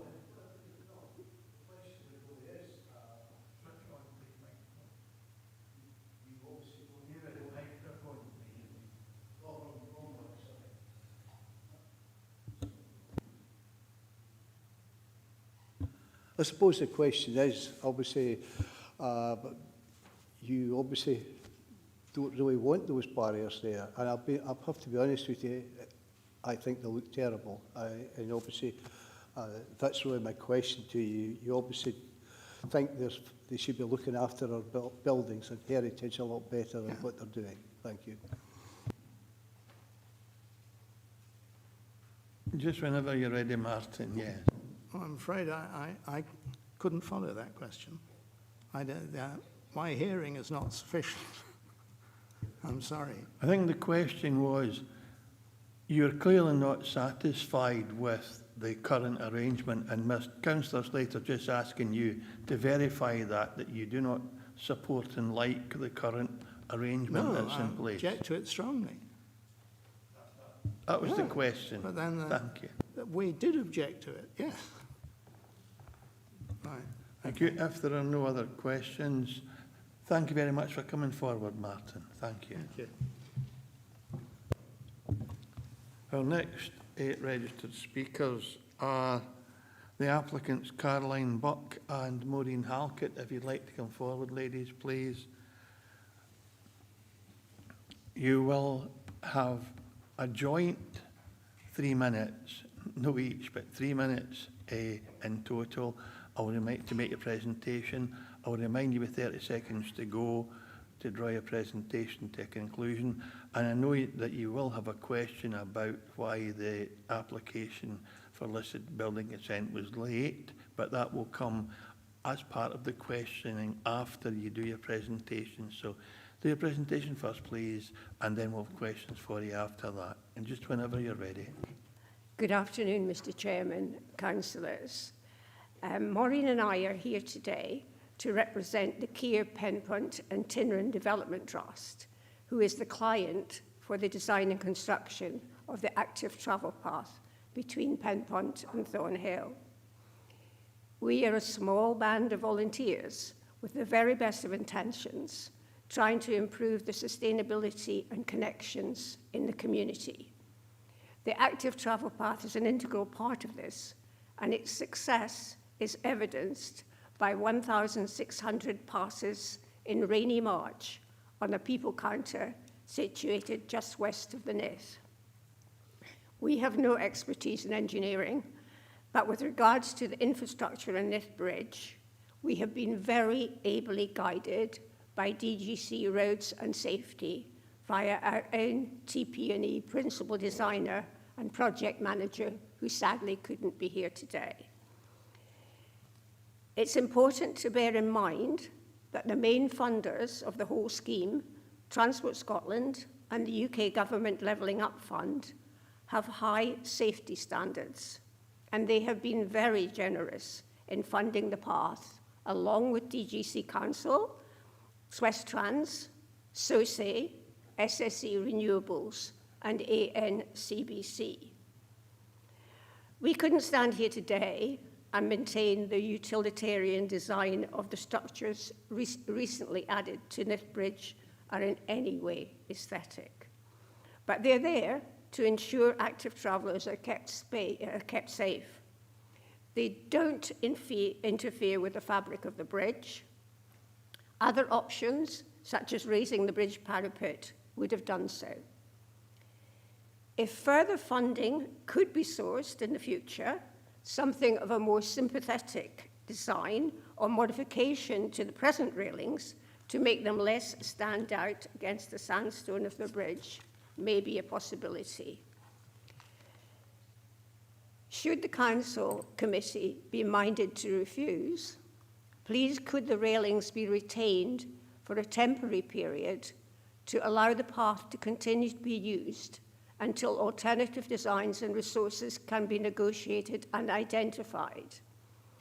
We expect that the footfall in high summer will greatly exceed the 1,600 folk previously referred to, and we must keep them safe. Thank you. Thanks for your consideration. Well, thank you for your presentation. Councillor Walters had a question about why the listed building consent application was late. Councillor Walters, please. Thanks very much, Chair, and thanks very much to the people from the KPT Trust. And none of this questioning or criticism is meant to be a criticism of the actual scheme itself, which looks absolutely fantastic from the pictures I've seen. But I suppose one of the questions I was asking was why was the application for this not done before the work was done? Thanks. Yeah, I do think that was an oversight, on our part. Sorry, could I say something? The planning permission that came through had a number of conditions on the front, and the request for listed building consent was under the appendix and guidance in the back. So we were working very hard on the conditions that were set there, and it was, as Caroline says, it's an oversight. Yeah, and I would add, I think we were further, kind of, I guess, didn't quite understand because, we were told that Historic Environment Scotland you know, kind of were not making any comments on it. So that was another factor.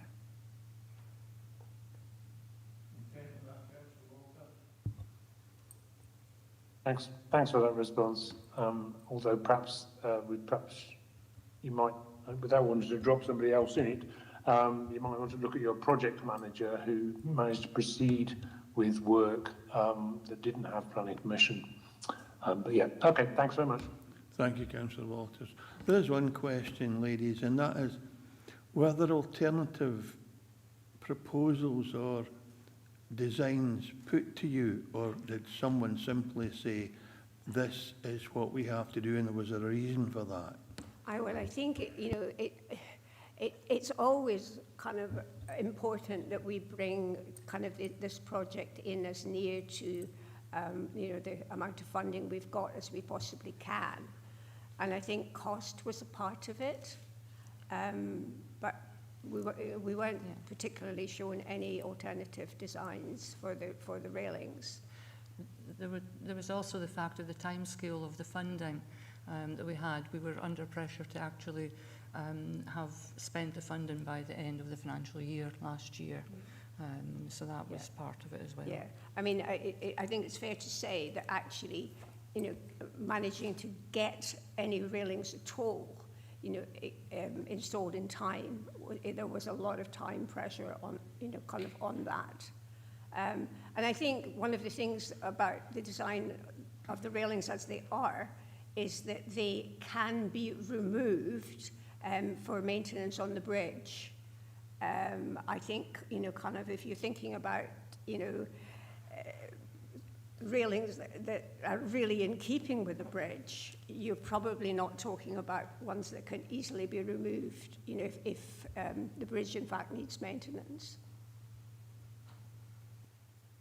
Thank you for that. Councillor John Campbell. Too many microphones on. Thanks. I suppose a statement of connection, Chair, because it's not in the report, but the applicants they mentioned about Swisstrans, for example, being chair of Swisstrans board, which was the vehicle of the KPT taking forward the projects that you were going to do, but I don't think it would debar me from taking part. But a similar question to yourself, Chair, you know, about you know, the amount of funding that you mentioned there, you know, from Transport Scotland and levelling up funding. I'm sure there would probably have been several designs that you could have looked at, you know, that probably would have been more in keeping, but you already answered that when the Chair asked the question, but thanks. Thanks for that, Councillor Campbell. Any other questions for the applicants? Ladies, thank you very much for coming forward and for presenting today. Thank you. Members, we're in session. And I think the only issue is the guardrails themselves and the style rather than the necessity, or indeed the late listed building consent, because we're about to rectify that or partially rectify that today. Councillor Walters, please.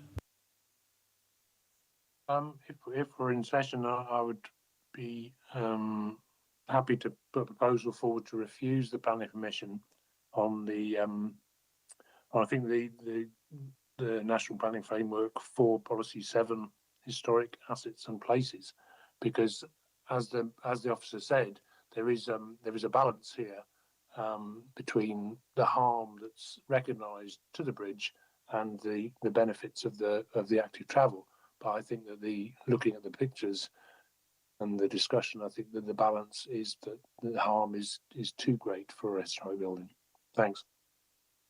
Thank you. I'm going to ignore Rachel and go to Mr. Sutty to ask if there's an opportunity, if that's what members are minded to do, that we allow the current installation to remain for a period of time in order to maintain the protection that it offers, on the basis that it will have to be removed within a certain period of time, if that's something that's in the gift of members.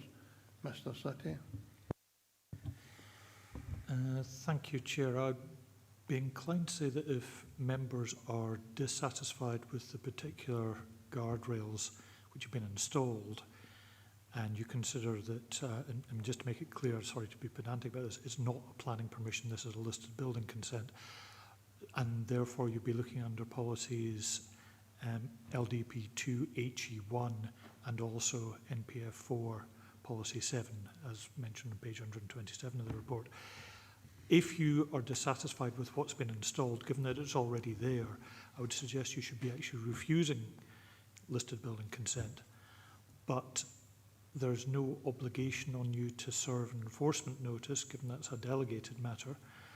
But what you could do is specify the time period in which any enforcement notice which is served should apply. So, for example, you could say that you instruct the planning enforcement team to serve an enforcement notice requiring the removal, but with a date of 2 years for compliance, 1 year for compliance, whatever you think.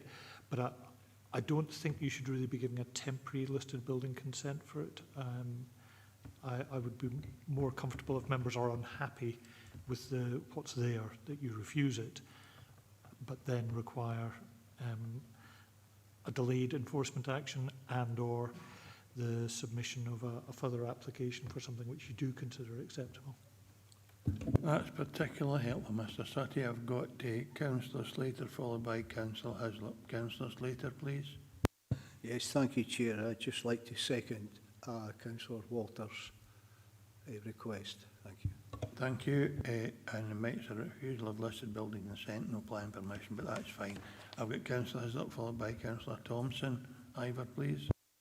Chair, it was to second Councillor Walters, but I think the points Mr Sutty has made with regard to giving them, I think it should be 2 years, because if you've got funding to go through and listed building consent, etc. and all that to identify, because what's there is an eyesore on the bridge, and I think we should look to put something that's more aesthetic in place, but I think we should give them time because it can take a wee while just to get funding together and new plans, etc.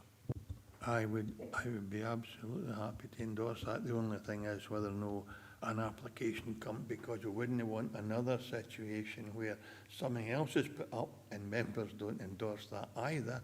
So I'd like some mechanism for this to come back to members at the end of a 2-year window, whatever members agree, if that's what we agree. But we'll discuss that at the end of the debate. I've still got Councillor Thompson, Stephen Thompson, looking to come in. Stephen, please. Thanks, Chair. Yeah, so I'm happy to support Councillor Hislop based on what David Sutty had advised there, because it seems to be a practical and reasonable way to get the message back saying what's there just now isn't necessarily appropriate, but the active travel side and the other benefits could still be enjoyed, if you like, while that new application comes in. And if there is a mechanism to do that and bring it back, that'd be useful. But also, if there's a way that the relevant link officers that maybe support KPT organisation can get that sense check around what would be more likely to fit in terms of listed building consent. So happy to support on that basis when we get to that point. Thank you. Thank you very much, Councillor Thompson. I think members' contribution are really helpful in this, because it is quite clear that members have a concern about the current structure, but we don't want to impede adversely on the safety, and nor do we want to dissuade active travel users, but we're trying to find a way to support you as an organisation to get another type of safety barrier in place that would satisfy the objectors and elected members, and that might be the best solution. So David, can you just try and encapsulate what members are looking to achieve, please? Thank you, Chair. Yes, I'm just trying to think through this on the hoof. If you serve a listed building enforcement notice, what you are normally requiring is something to be undone, but also something to be put back. So you could, within the terms of the enforcement notice, specify within the time period what has to go back in, but that wouldn't, because it would be a delegated matter, and potentially could be the subject of an appeal, it wouldn't necessarily come back to the committee. So I think what you're really wanting is an enforcement notice with a long time period served specifically to remove the railing, the refusal of this entire application, but you would also be, from what I'm picking up, you're comfortable with the other elements that are part of this. It's solely the railing, so that the reason would have to be clear about that. But a further application would require to be submitted for the other things that are.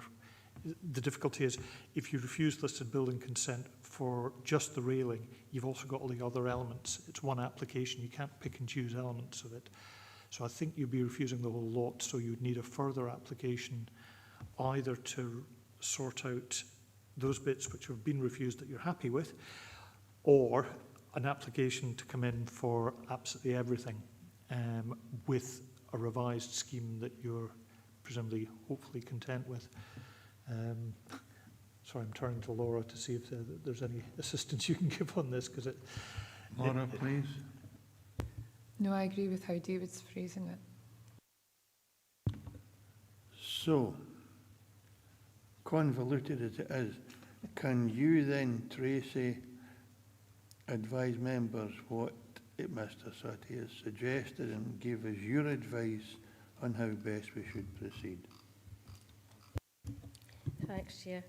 So I've noted here that members are looking to refuse listed building consent on the grounds that the guardrails would be unsympathetic to the historic nature of the bridge, which would be contrary to LDP2 policies, HE1 and MPF4 policy 7, and for any enforcement notice to be given a timescale for removal by 2 years from the date of this decision.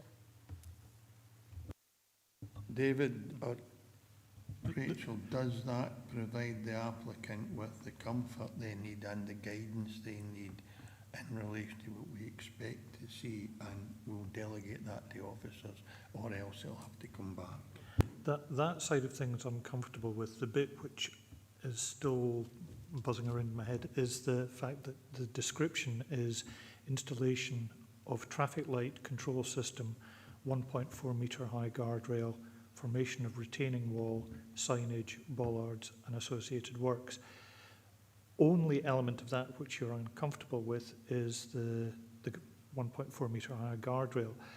So there would still need to be a further, everything would remain unauthorised until a further application came in to resolve just those things that you're happy with. But because there's no fee for a listed building consent application, that maybe isn't a huge impediment, that an application could be resubmitted for those elements, and hopefully that would go through under delegated powers. Then all that's left is the guardrail. So it is convoluted. It's just because you've got a basket of things as one application, and you can't pick and choose which you like in it.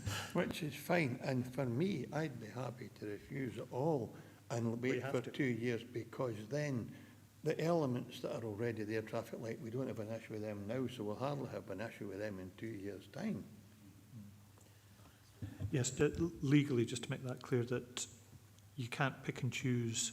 You have your grounds for refusal, but the whole element that form part of this application would be refused. So some elements will remain unauthorised. But again, if you're happy with them, we just don't specify them in the listed building enforcement notice, so that they're just there. That'd be fine. I see. And just to bring matters to a conclusion, I'll invite our legal expert to provide us with some guidance. Thank you, Chair. I appreciate we're kind of doing this in public and on the hoof.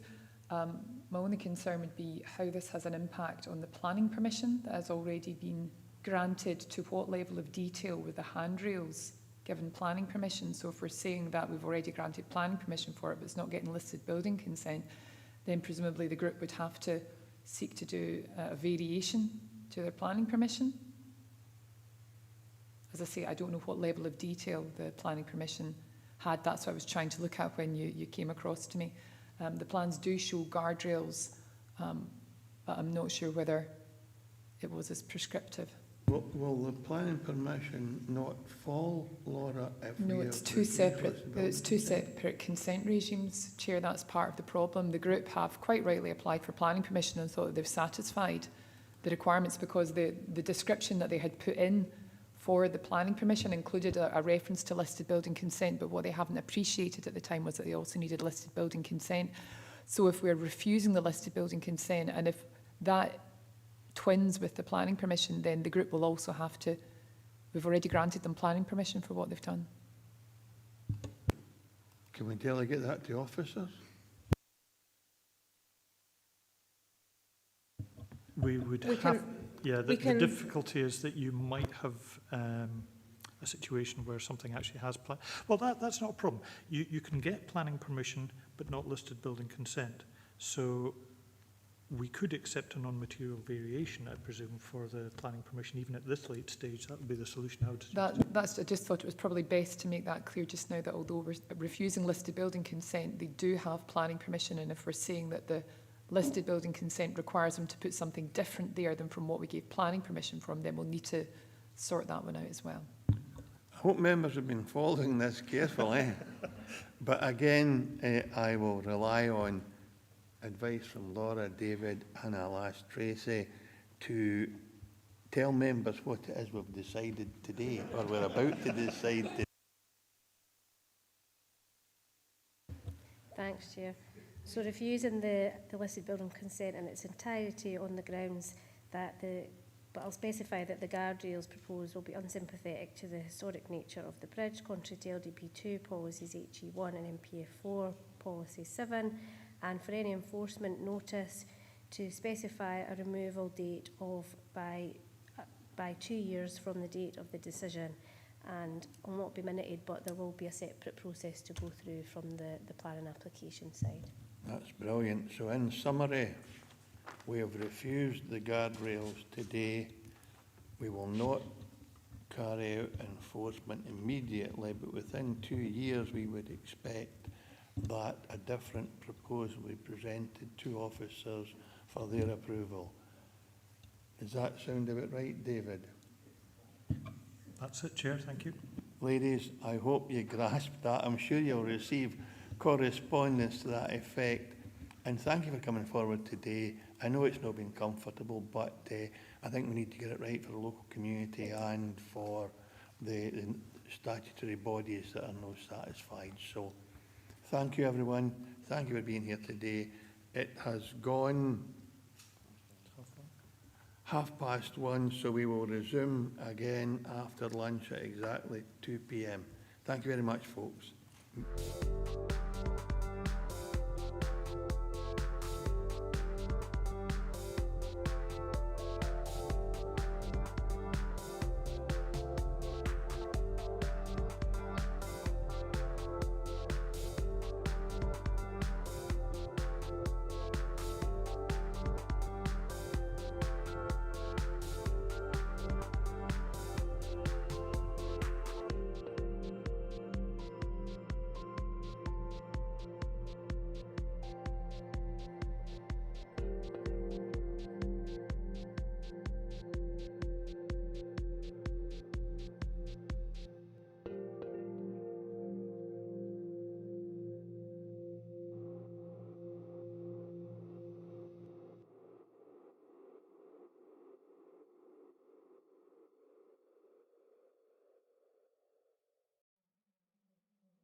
Good afternoon, members, and thank you for returning to the second phase of the Planning Applications Committee.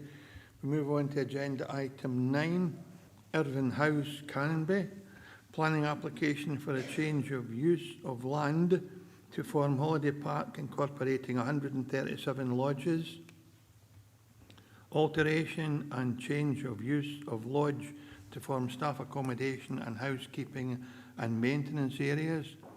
Alterations, extensions including formation of raised terrace and change of use of dwelling house to form welcome centre and guest accommodation with associated areas including guest areas, offices and shops, erection of laundry store, formation of landscaping, internal roads and parking areas, alterations to existing vehicular access onto U2A public road, installation of sewage treatment plants and pumping stations and associated works.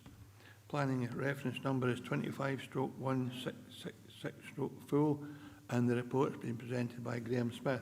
Good afternoon, Graham. Will you take us through your presentation, please? Thank you. Good afternoon. The first slide shows the site in its wider context.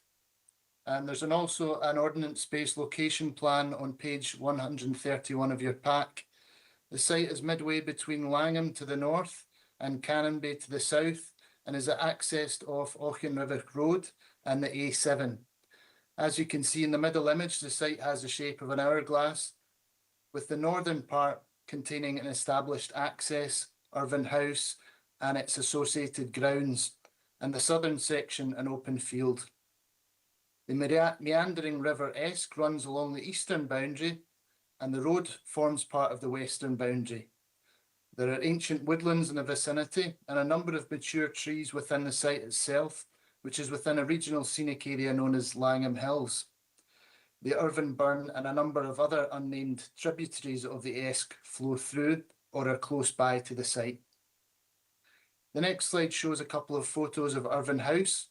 It's a traditional building that's been extended over the years, but retains plenty of its original character and heritage value, albeit not a listed building. The next slide shows a view along Auchenrivic Road with the site on the right-hand side. There's a small cluster of buildings on the approach to Irvine House, including a lodge and steading, accessed off the driveway. As you can see, levels are relatively flat. It's a fairly quiet country road. Moving on to the next slide, that shows a view looking down the southern site from the road. It's relatively open, with a line of mature trees running along the river to the east. The next slide shows how the cabins would be laid out, with the northern site to the left and the southern to the right. So the proposal involves 137 lodges in total that would be accessed via internal tracks. This figure was revised downwards from the initial proposal, as some cabins had to be removed from an area of flood risk in consultation with the flooding experts. As I've stated in the report, parts of the site have historically been subject to flooding, but throughout the course of the application, the applicant has successfully worked with consultees, revising the proposal and their strategy to overcome any initial concerns. The proposal largely retains the mature trees within the site, most notably those running along the riverside and dispersed throughout the northern site. The next slide shows an existing floor plan of Irvine House, which has been vacant for a number of years. An existing plan on the left and proposed on the right. Irvine House would be adapted to create guest and visitor leisure spaces and bedroom accommodation. A new reception area and shop would be formed on the ground floor with guest amenity space. Upstairs would be converted to guest accommodation, 9 ensuite bedrooms. You may be able to make out a modest extension to the side, creating internal and external guest area. The next slide shows the design of the extension. It's single story, flat roofed, set slightly back from the front elevation, accessing out onto the outdoor terrace. The next slide just shows an existing view on the left-hand side. There's an existing UPVC conservatory, which this proposal seeks to replace with what I would describe as a more sympathetic entrance feature. The next slide shows the gatehouse buildings, which would be reused as staff accommodation, and minimal external changes proposed. The next slide shows how the cabins will typically look. There's a few different types, but they're all relatively similar, low-lying and incorporating recessive materials. Finally, I just wanted to highlight the landscaping that I think we could secure via condition if you're minded to approve this proposal, with the northern site on the left showing tree retention in purple, which will be supplemented by an extensive scheme of planting, and the southern site on the right-hand side showing the establishment of a hedgerow along the western boundary with the road. Final slide, please. First key issue in the assessment of the application has been the countryside nature of the site and associated constraints. We did an appropriate assessment under the Habitats Directive, which has found that the proposal would not have an adverse impact on designated assets in the area. There was extensive flood risk and drainage consultation carried out in order to arrive at a sustainable design. It's a country road, and the applicant worked with colleagues in roads to understand what they could do to provide an acceptable means of access and ensure that the proposal integrated in a satisfactory way, with key consultees now satisfied. The tourism benefits of a development like this are a key planning consideration, and the applicant has provided a range of direct and indirect benefits to the local area, which the committee could enable if they were to approve the application today. The reuse of Irvine House, which is vacant, with changes proposed sympathetic to the original design, is from a planning perspective a good outcome, and the extensive landscaping and tree retention proposed as part of the application will provide multiple benefits in terms of placemaking and biodiversity.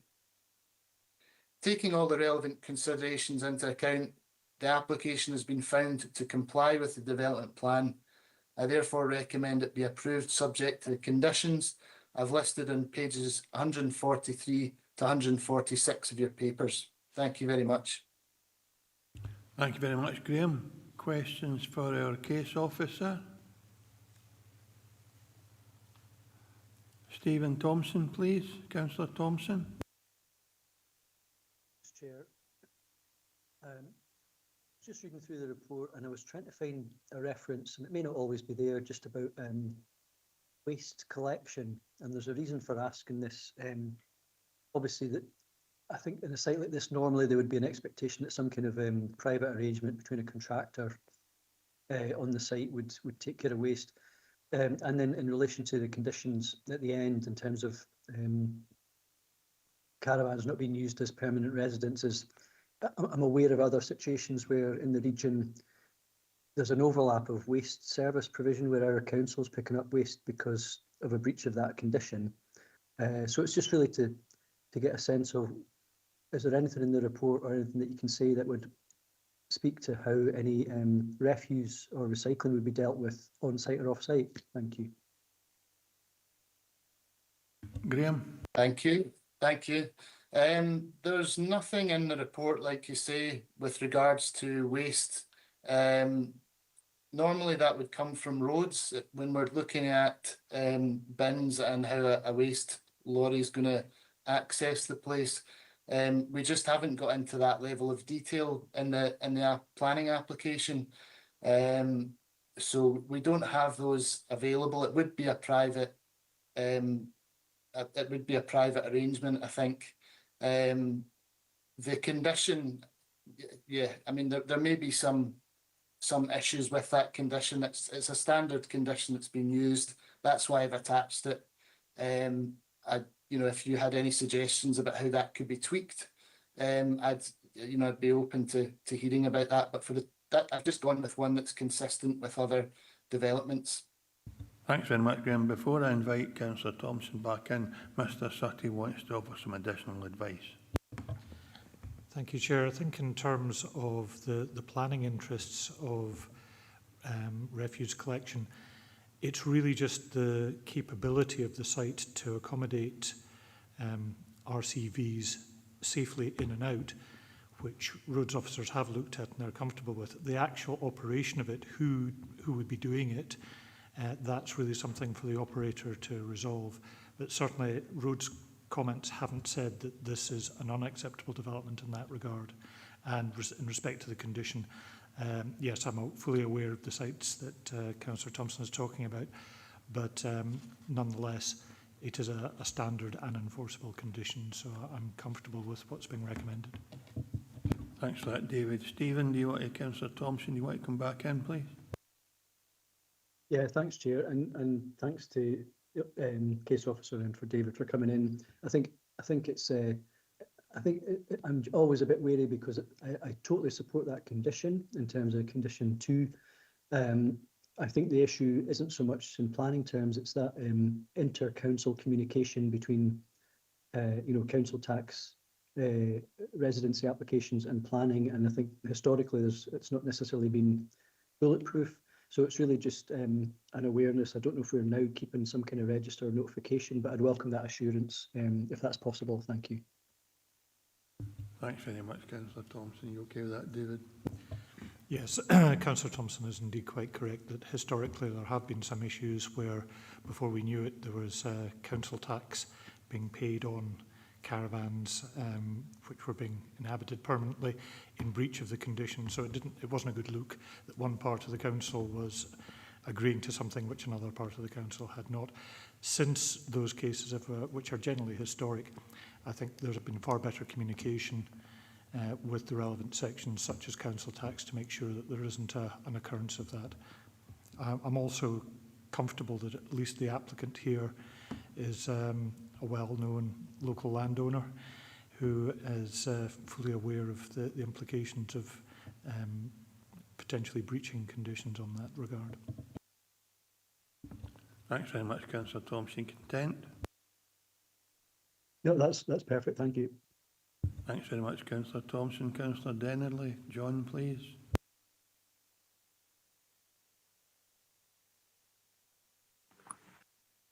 Thank you, Chair. On page 141, point 4.18, it mentions the need to apply for a special licence for bats and bats in the area. I understand that this area can be prevalent with badgers, red squirrels, different types of birds. So I'm just concerned if the development grows there, that this might impact the habitats of these local flora and fauna. Are you able to clarify that point, if you have any things in place to protect these habitats long term, or if that's had any consideration? Thank you. Thanks very much, Councillor Dennerley. Graham, please. Thank you. Yes, there is a condition that the ecology survey, the recommendations of the ecology survey be adhered to. Now, they're quite extensive in terms of the mitigation and the long-term management of the site. So I'd say probably, first of all, the retention of trees is a really positive feature of what's proposed.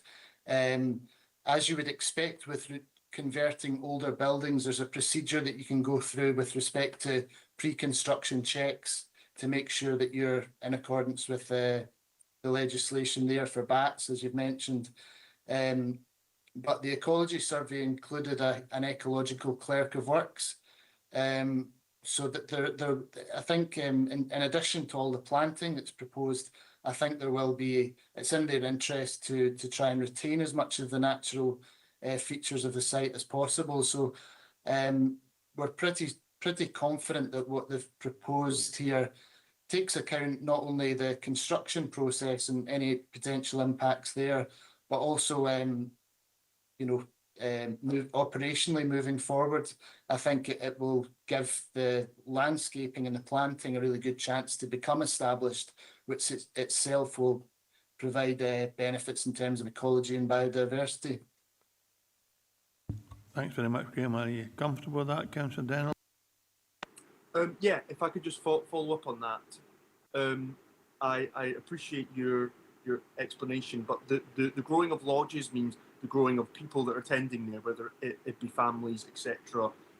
I have concerns that there might be interference to their habitat or destruction of their habitat due to the growing number of people. So I was just curious by what the strategy is to ensure that the habitats aren't encroached on from people who are visiting or people who are using the lodges.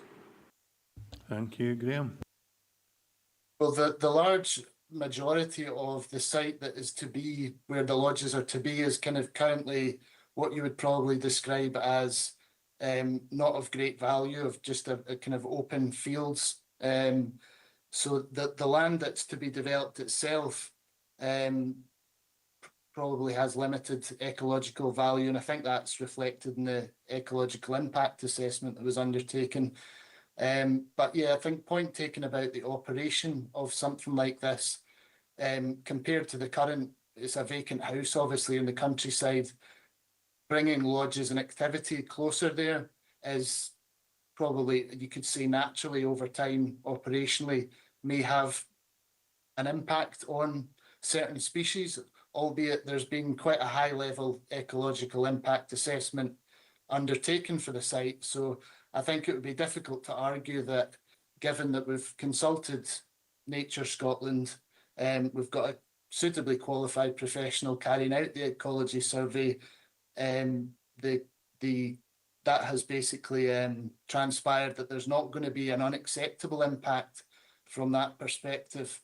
It would then be difficult to make the argument that it's unacceptable impact in ecology. I think we've gone with the experts, what they have said, and that doesn't only include the site itself and the immediate area, it includes the wider species that are protected in terms of the Langham Newcastle Hills Special Protection Area, which is known for its hen harriers breeding, the Solway Firth Special Protection Area, which is known for its geese. So there has been quite an extensive impact assessment on these, which has found there's not an adverse impact. Thanks for that, Graham. Thanks, and Councillor Donnelly's quite content with that, I think. Yes. So. Thank For you. that explanation, Graham. Thank you, John. Councillor Walters, Keith, please. Thanks very much, Chair, and thanks for the report. I was just wondering about the density of the lodges, as in the number of lodges. I wasn't quite sure when I caught something where you said that they'd adjusted the numbers, but I just wondered, is there a planning policy that we're considering the density of the lodges against, as we would do if it was housing, presumably? Is there something like that where we're, because it does look very dense when you look at the map, put it that way. Thanks. That's Councillor Walters. No, there's Graham. Sorry, thanks for the question. There's no open space standards for structures that would fall within the definition of a caravan under planning legislation. So there may be a separate licence the applicant needs to go through, which would be separate of planning. But we don't have any policy which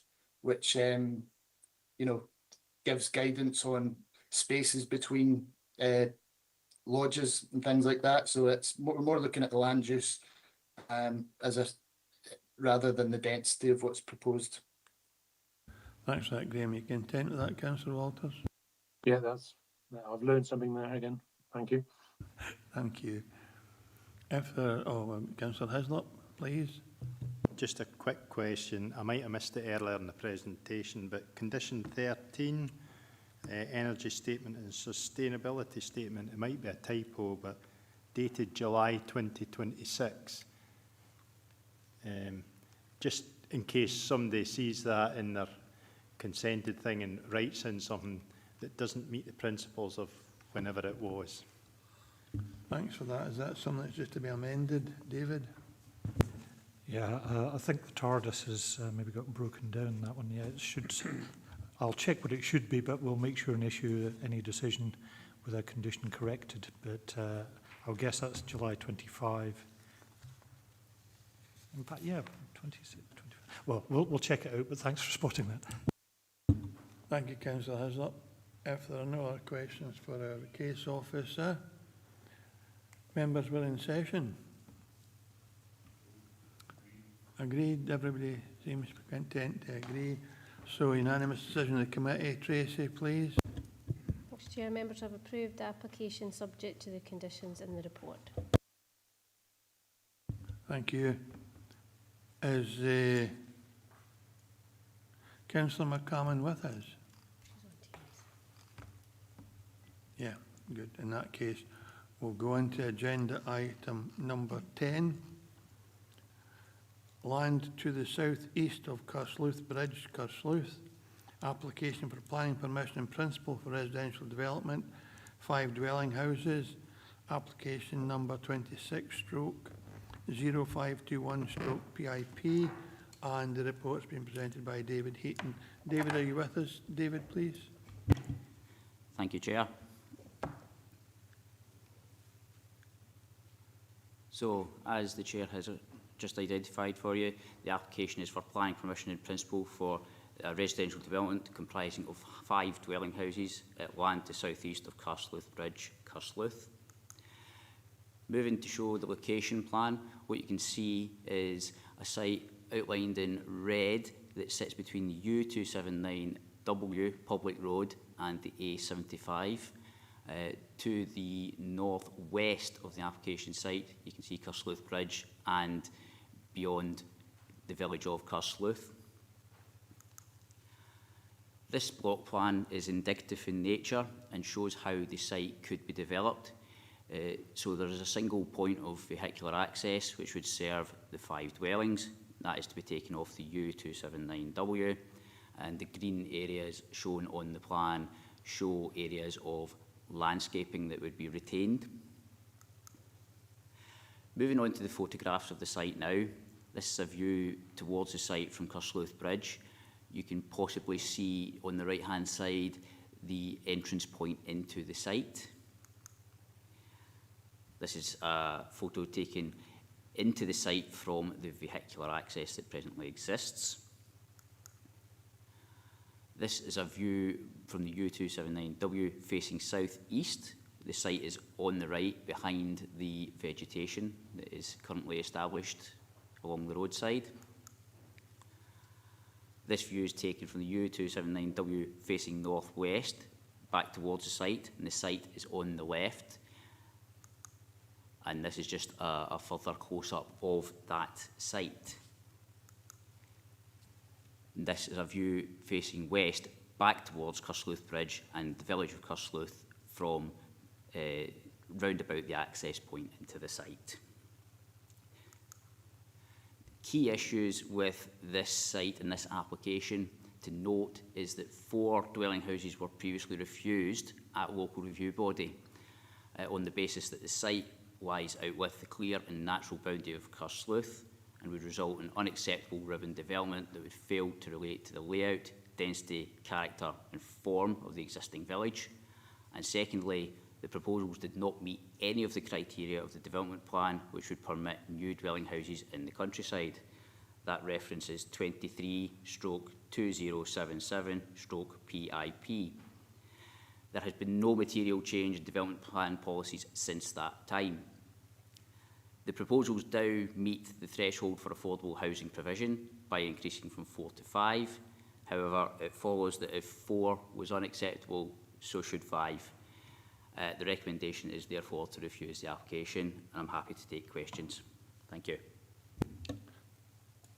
Thank you very much, David. So we have questions for Case Officer. Does not appear to be any. So we now, although there is no registered speakers, this item was called in by Councillor Jackie McCommon, and Jackie is entitled to address the committee for 3 minutes. Jackie, if you're with us, the arrangement I'm sure you'll know, but you'll be allowed 3 minutes to address the committee. I will remind you 30 seconds to go to draw your presentation to a conclusion. And then when you've made your presentation, as per council policy, you have to leave the meeting and allow elected members to determine the application. So whenever you're ready, Jackie, thank you. Okay, thanks, Convener, and I'll be as concise as possible. Chair and members of the Planning Committee applications, thank you for the opportunity to speak today on this application that is located within my ward. At its core, this application raises an important question about how planning policy should be interpreted and applied, particularly in light of the Council's ambition to support appropriate rural housing and increase access to homes. When the previous application was considered by the LRB, members noted uncertainty about the true extent of the village and encouraged further evidence. However, the current report continues to treat the Kersleuth burn as a definitive boundary. The evidence before you today tells a different story. Photographs and aerial images clearly show that the village has historically extended beyond the burn. The cluster of properties to the east represents a significant proportion of the housing and demonstrates that the burn has never functioned as a natural limit to development. A more logical and defensible boundary is the A75, which bypassed the village in the 1970s. This forms a strong physical edge and provides a clear limit that prevents further ribbon development. When the village is considered in its full context, the application site sits comfortably within its logical boundaries. It is also well contained by existing physical features, meaning it aligns with the relevant supplementary guidance for development within villages. Beyond policy interpretation, there's a wider context we must consider. Dumfries and Galloway faces a well-recognised housing shortage, alongside population decline and an ageing demographic. These are challenges we, as members, have discussed many, many times before. If we are serious about sustaining our rural communities, and we must enable opportunities for people to live in them. Developments like this can help meet local needs, support families, and allow younger people and key workers to remain in the areas they serve. This proposal represents a modest, appropriate form of development that aligns with both the intent and the spirit of council policy, while delivering tangible local benefits. And for these reasons, I respectfully ask the committee to approve the application, and I thank you for your consideration. Thank you very much, Jackie. Thank you for being so concise and for presenting to committee today. Thanks very much. Members, you've heard from Councillor McCalman and you have the committee report in front of you. We're in session. If there are no views being presented, I would propose we go with the officer's recommendation. Well, Councillor Stephen Thompson and then Councillor Walters. Stephen Thompson, please. Yeah, thanks, Convener. Just to second you, go with the recommendations. Thank you. Thank you very much for that, Councillor Thompson. Councillor Walters. Thanks, Chair. Just the crux of the matter seems to be what is the boundary of the village, and I just wondered if there was any specific thing that we could point to which does say what the boundary of these settlements are. Perhaps the officer might be able to help, or perhaps David Suttie would be able to help. I'll ask Mr. Suttie to come in, but the report does explain the long-term existence of the few random cottages beyond the burn, and it also outlines the officer's reasoning on the settlement boundary. But Mr. Suttie, please. Thank you, Chair. Yes, I think David's report really outlines the issues very well, but just to reiterate, where you've got a settlement, in terms of the settlement hierarchy, if you've got a district centre, they tend to have inset maps in the local development plan, so they have a defined boundary. Where you move on to a village, it's considered under policy H2, and there was a very definite positive decision to not have settlement boundaries, as somebody once referred to it, shrink wrapping around what a village is or isn't.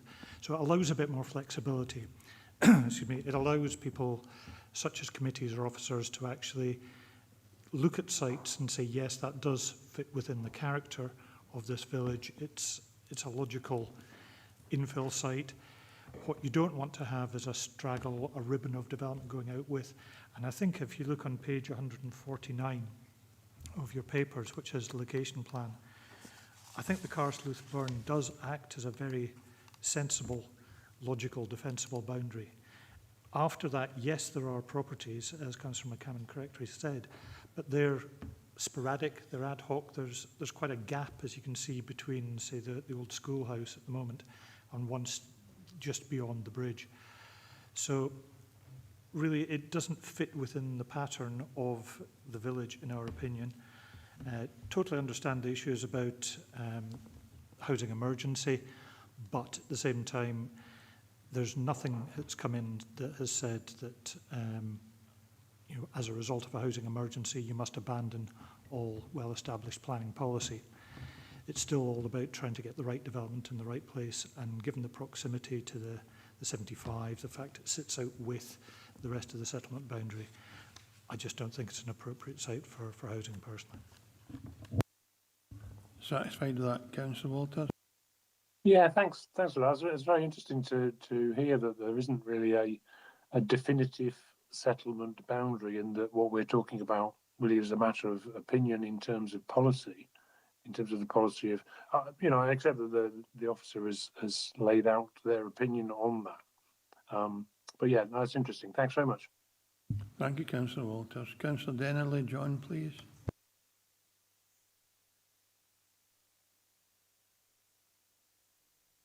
Thank you, Chair. And in terms of the local review by the body and the recommendation to refuse the planning permission, I would support that. But as the officer has recommended,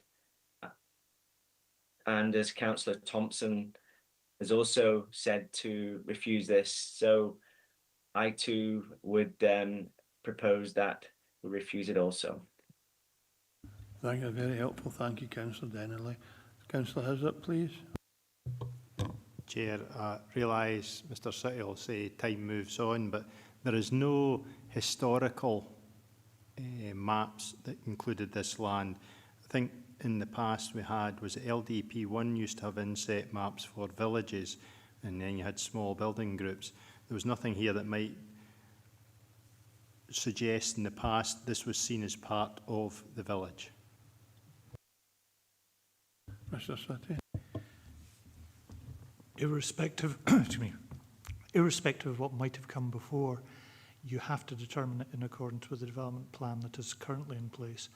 I mean, if you want, I could go and try and dig out LDP1 and see what was there, but we have to consider it under LDP2. And there was a, as I say, there was a conscious decision to move to having a policy on villages which didn't have the settlement boundaries in there anymore. Happy with that, Councillor Hizzock? Yeah, thank you. Okay, members, we have a proposal. Is there an alternative proposal? In the absence of an alternative proposal, the decision is to refuse the application in line with officer recommendation. Can you just confirm the decision of the committee, please, Tracy? Thanks, Chair. Application has been refused on the grounds as detailed in the report. Move on to our last agenda item, which is agenda item 11. I've also a couple of bits of information to share with you after agenda item 11. That'll be very brief with, but we go into agenda item 11, Old Bridge Museum, 1 Mill Road, Dumfries. Application for listed building consent for installation of replacement roof light to north elevation. The case reference is 26/0618/LBC. And the report presented by Mr Sati David. Sati David, please. Thank you, Chair. This one is before yourselves simply because it is an application by the Council. The Old Bridge Museum is a Category B listed building. If we can have the first slide up, please. So you'll see it's just on the southern side of the Nith, just by the Old Bridge. Next one, please. That just shows the location of the site. As you'll see from the photos, it would actually be the north elevation, the one that's facing upwards from there. Next, please. It's probably a case of spot the difference here, but you've got the existing proposed elevations. You can see just on that top left-hand corner and the middle left-hand one as well, that's the roof light that's talked about and the replacement that would be going in. It's a modern version of a traditional roof light, a conservation type. And you'll notice on the report, it's reckoned that that was non-original. It was probably put in the 1970s when it became a museum. So move on to some photos. That's just as you go over the bridge. And then you can see in the centre there, that's the actual roof light itself, which is corroded and needs replaced. And the next one just shows the view from Mill Road. So the last slide just really sets out that it's non-original. It's no objection from Historic Environment Scotland. It's not going to have any adverse effect on the appearance or character of the building, so it's recommended for approval unconditionally. Thank you very much, David. Any questions for our case officer? Andy McFarlane, Councillor McFarlane, please. No, it's not a recommendation. I know we're not in session, but really don't think there's anything to discuss here. If we could just move on and we'll get to approving this. Thanks.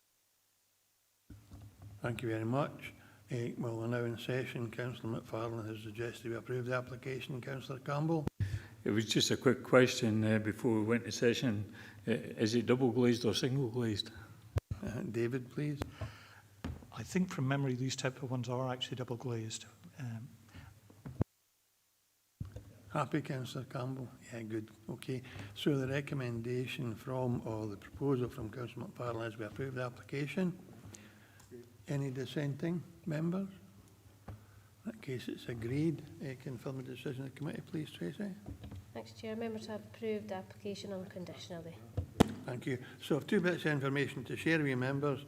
It may be very appropriate Mr Sutty provided the last agenda item or delivered the last agenda item. Mr Sutty has just concluded his last session as an officer at Planning Applications Committee. David has spent 36 years as an officer in the Fleece Galloway Council, and he has served this committee with, I would suggest, distinction since 1910. 1910. I better go that. Not that old. Distinction maybe for 2010 then. David has recently become a granddad, and he's the proud owner of a young dog, so I'm sure as he's taken retirement from the service, he'll still be with us for a while, but we're no longer presenting at committee.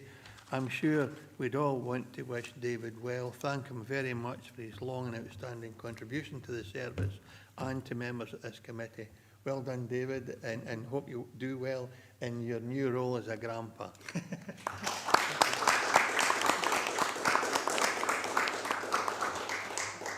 The other information I have to share with members, we're also losing Tracy. Tracy is moving on to the elections section of the council. She too has served with distinction for 1910, haven't you, Tracy? Well, she's certainly been with us since 2010 in the last 7 years as a very, very good governance officer. I have enjoyed my time taking advice and instruction from Tracy and remind us when that's necessary. But good luck, and she's been in governance for 7 years, so good luck in your new role, Tracy. I hope you thoroughly enjoy it, and hope we see you back at planning sometime in the future. Again, well done, Tracy, and congratulations.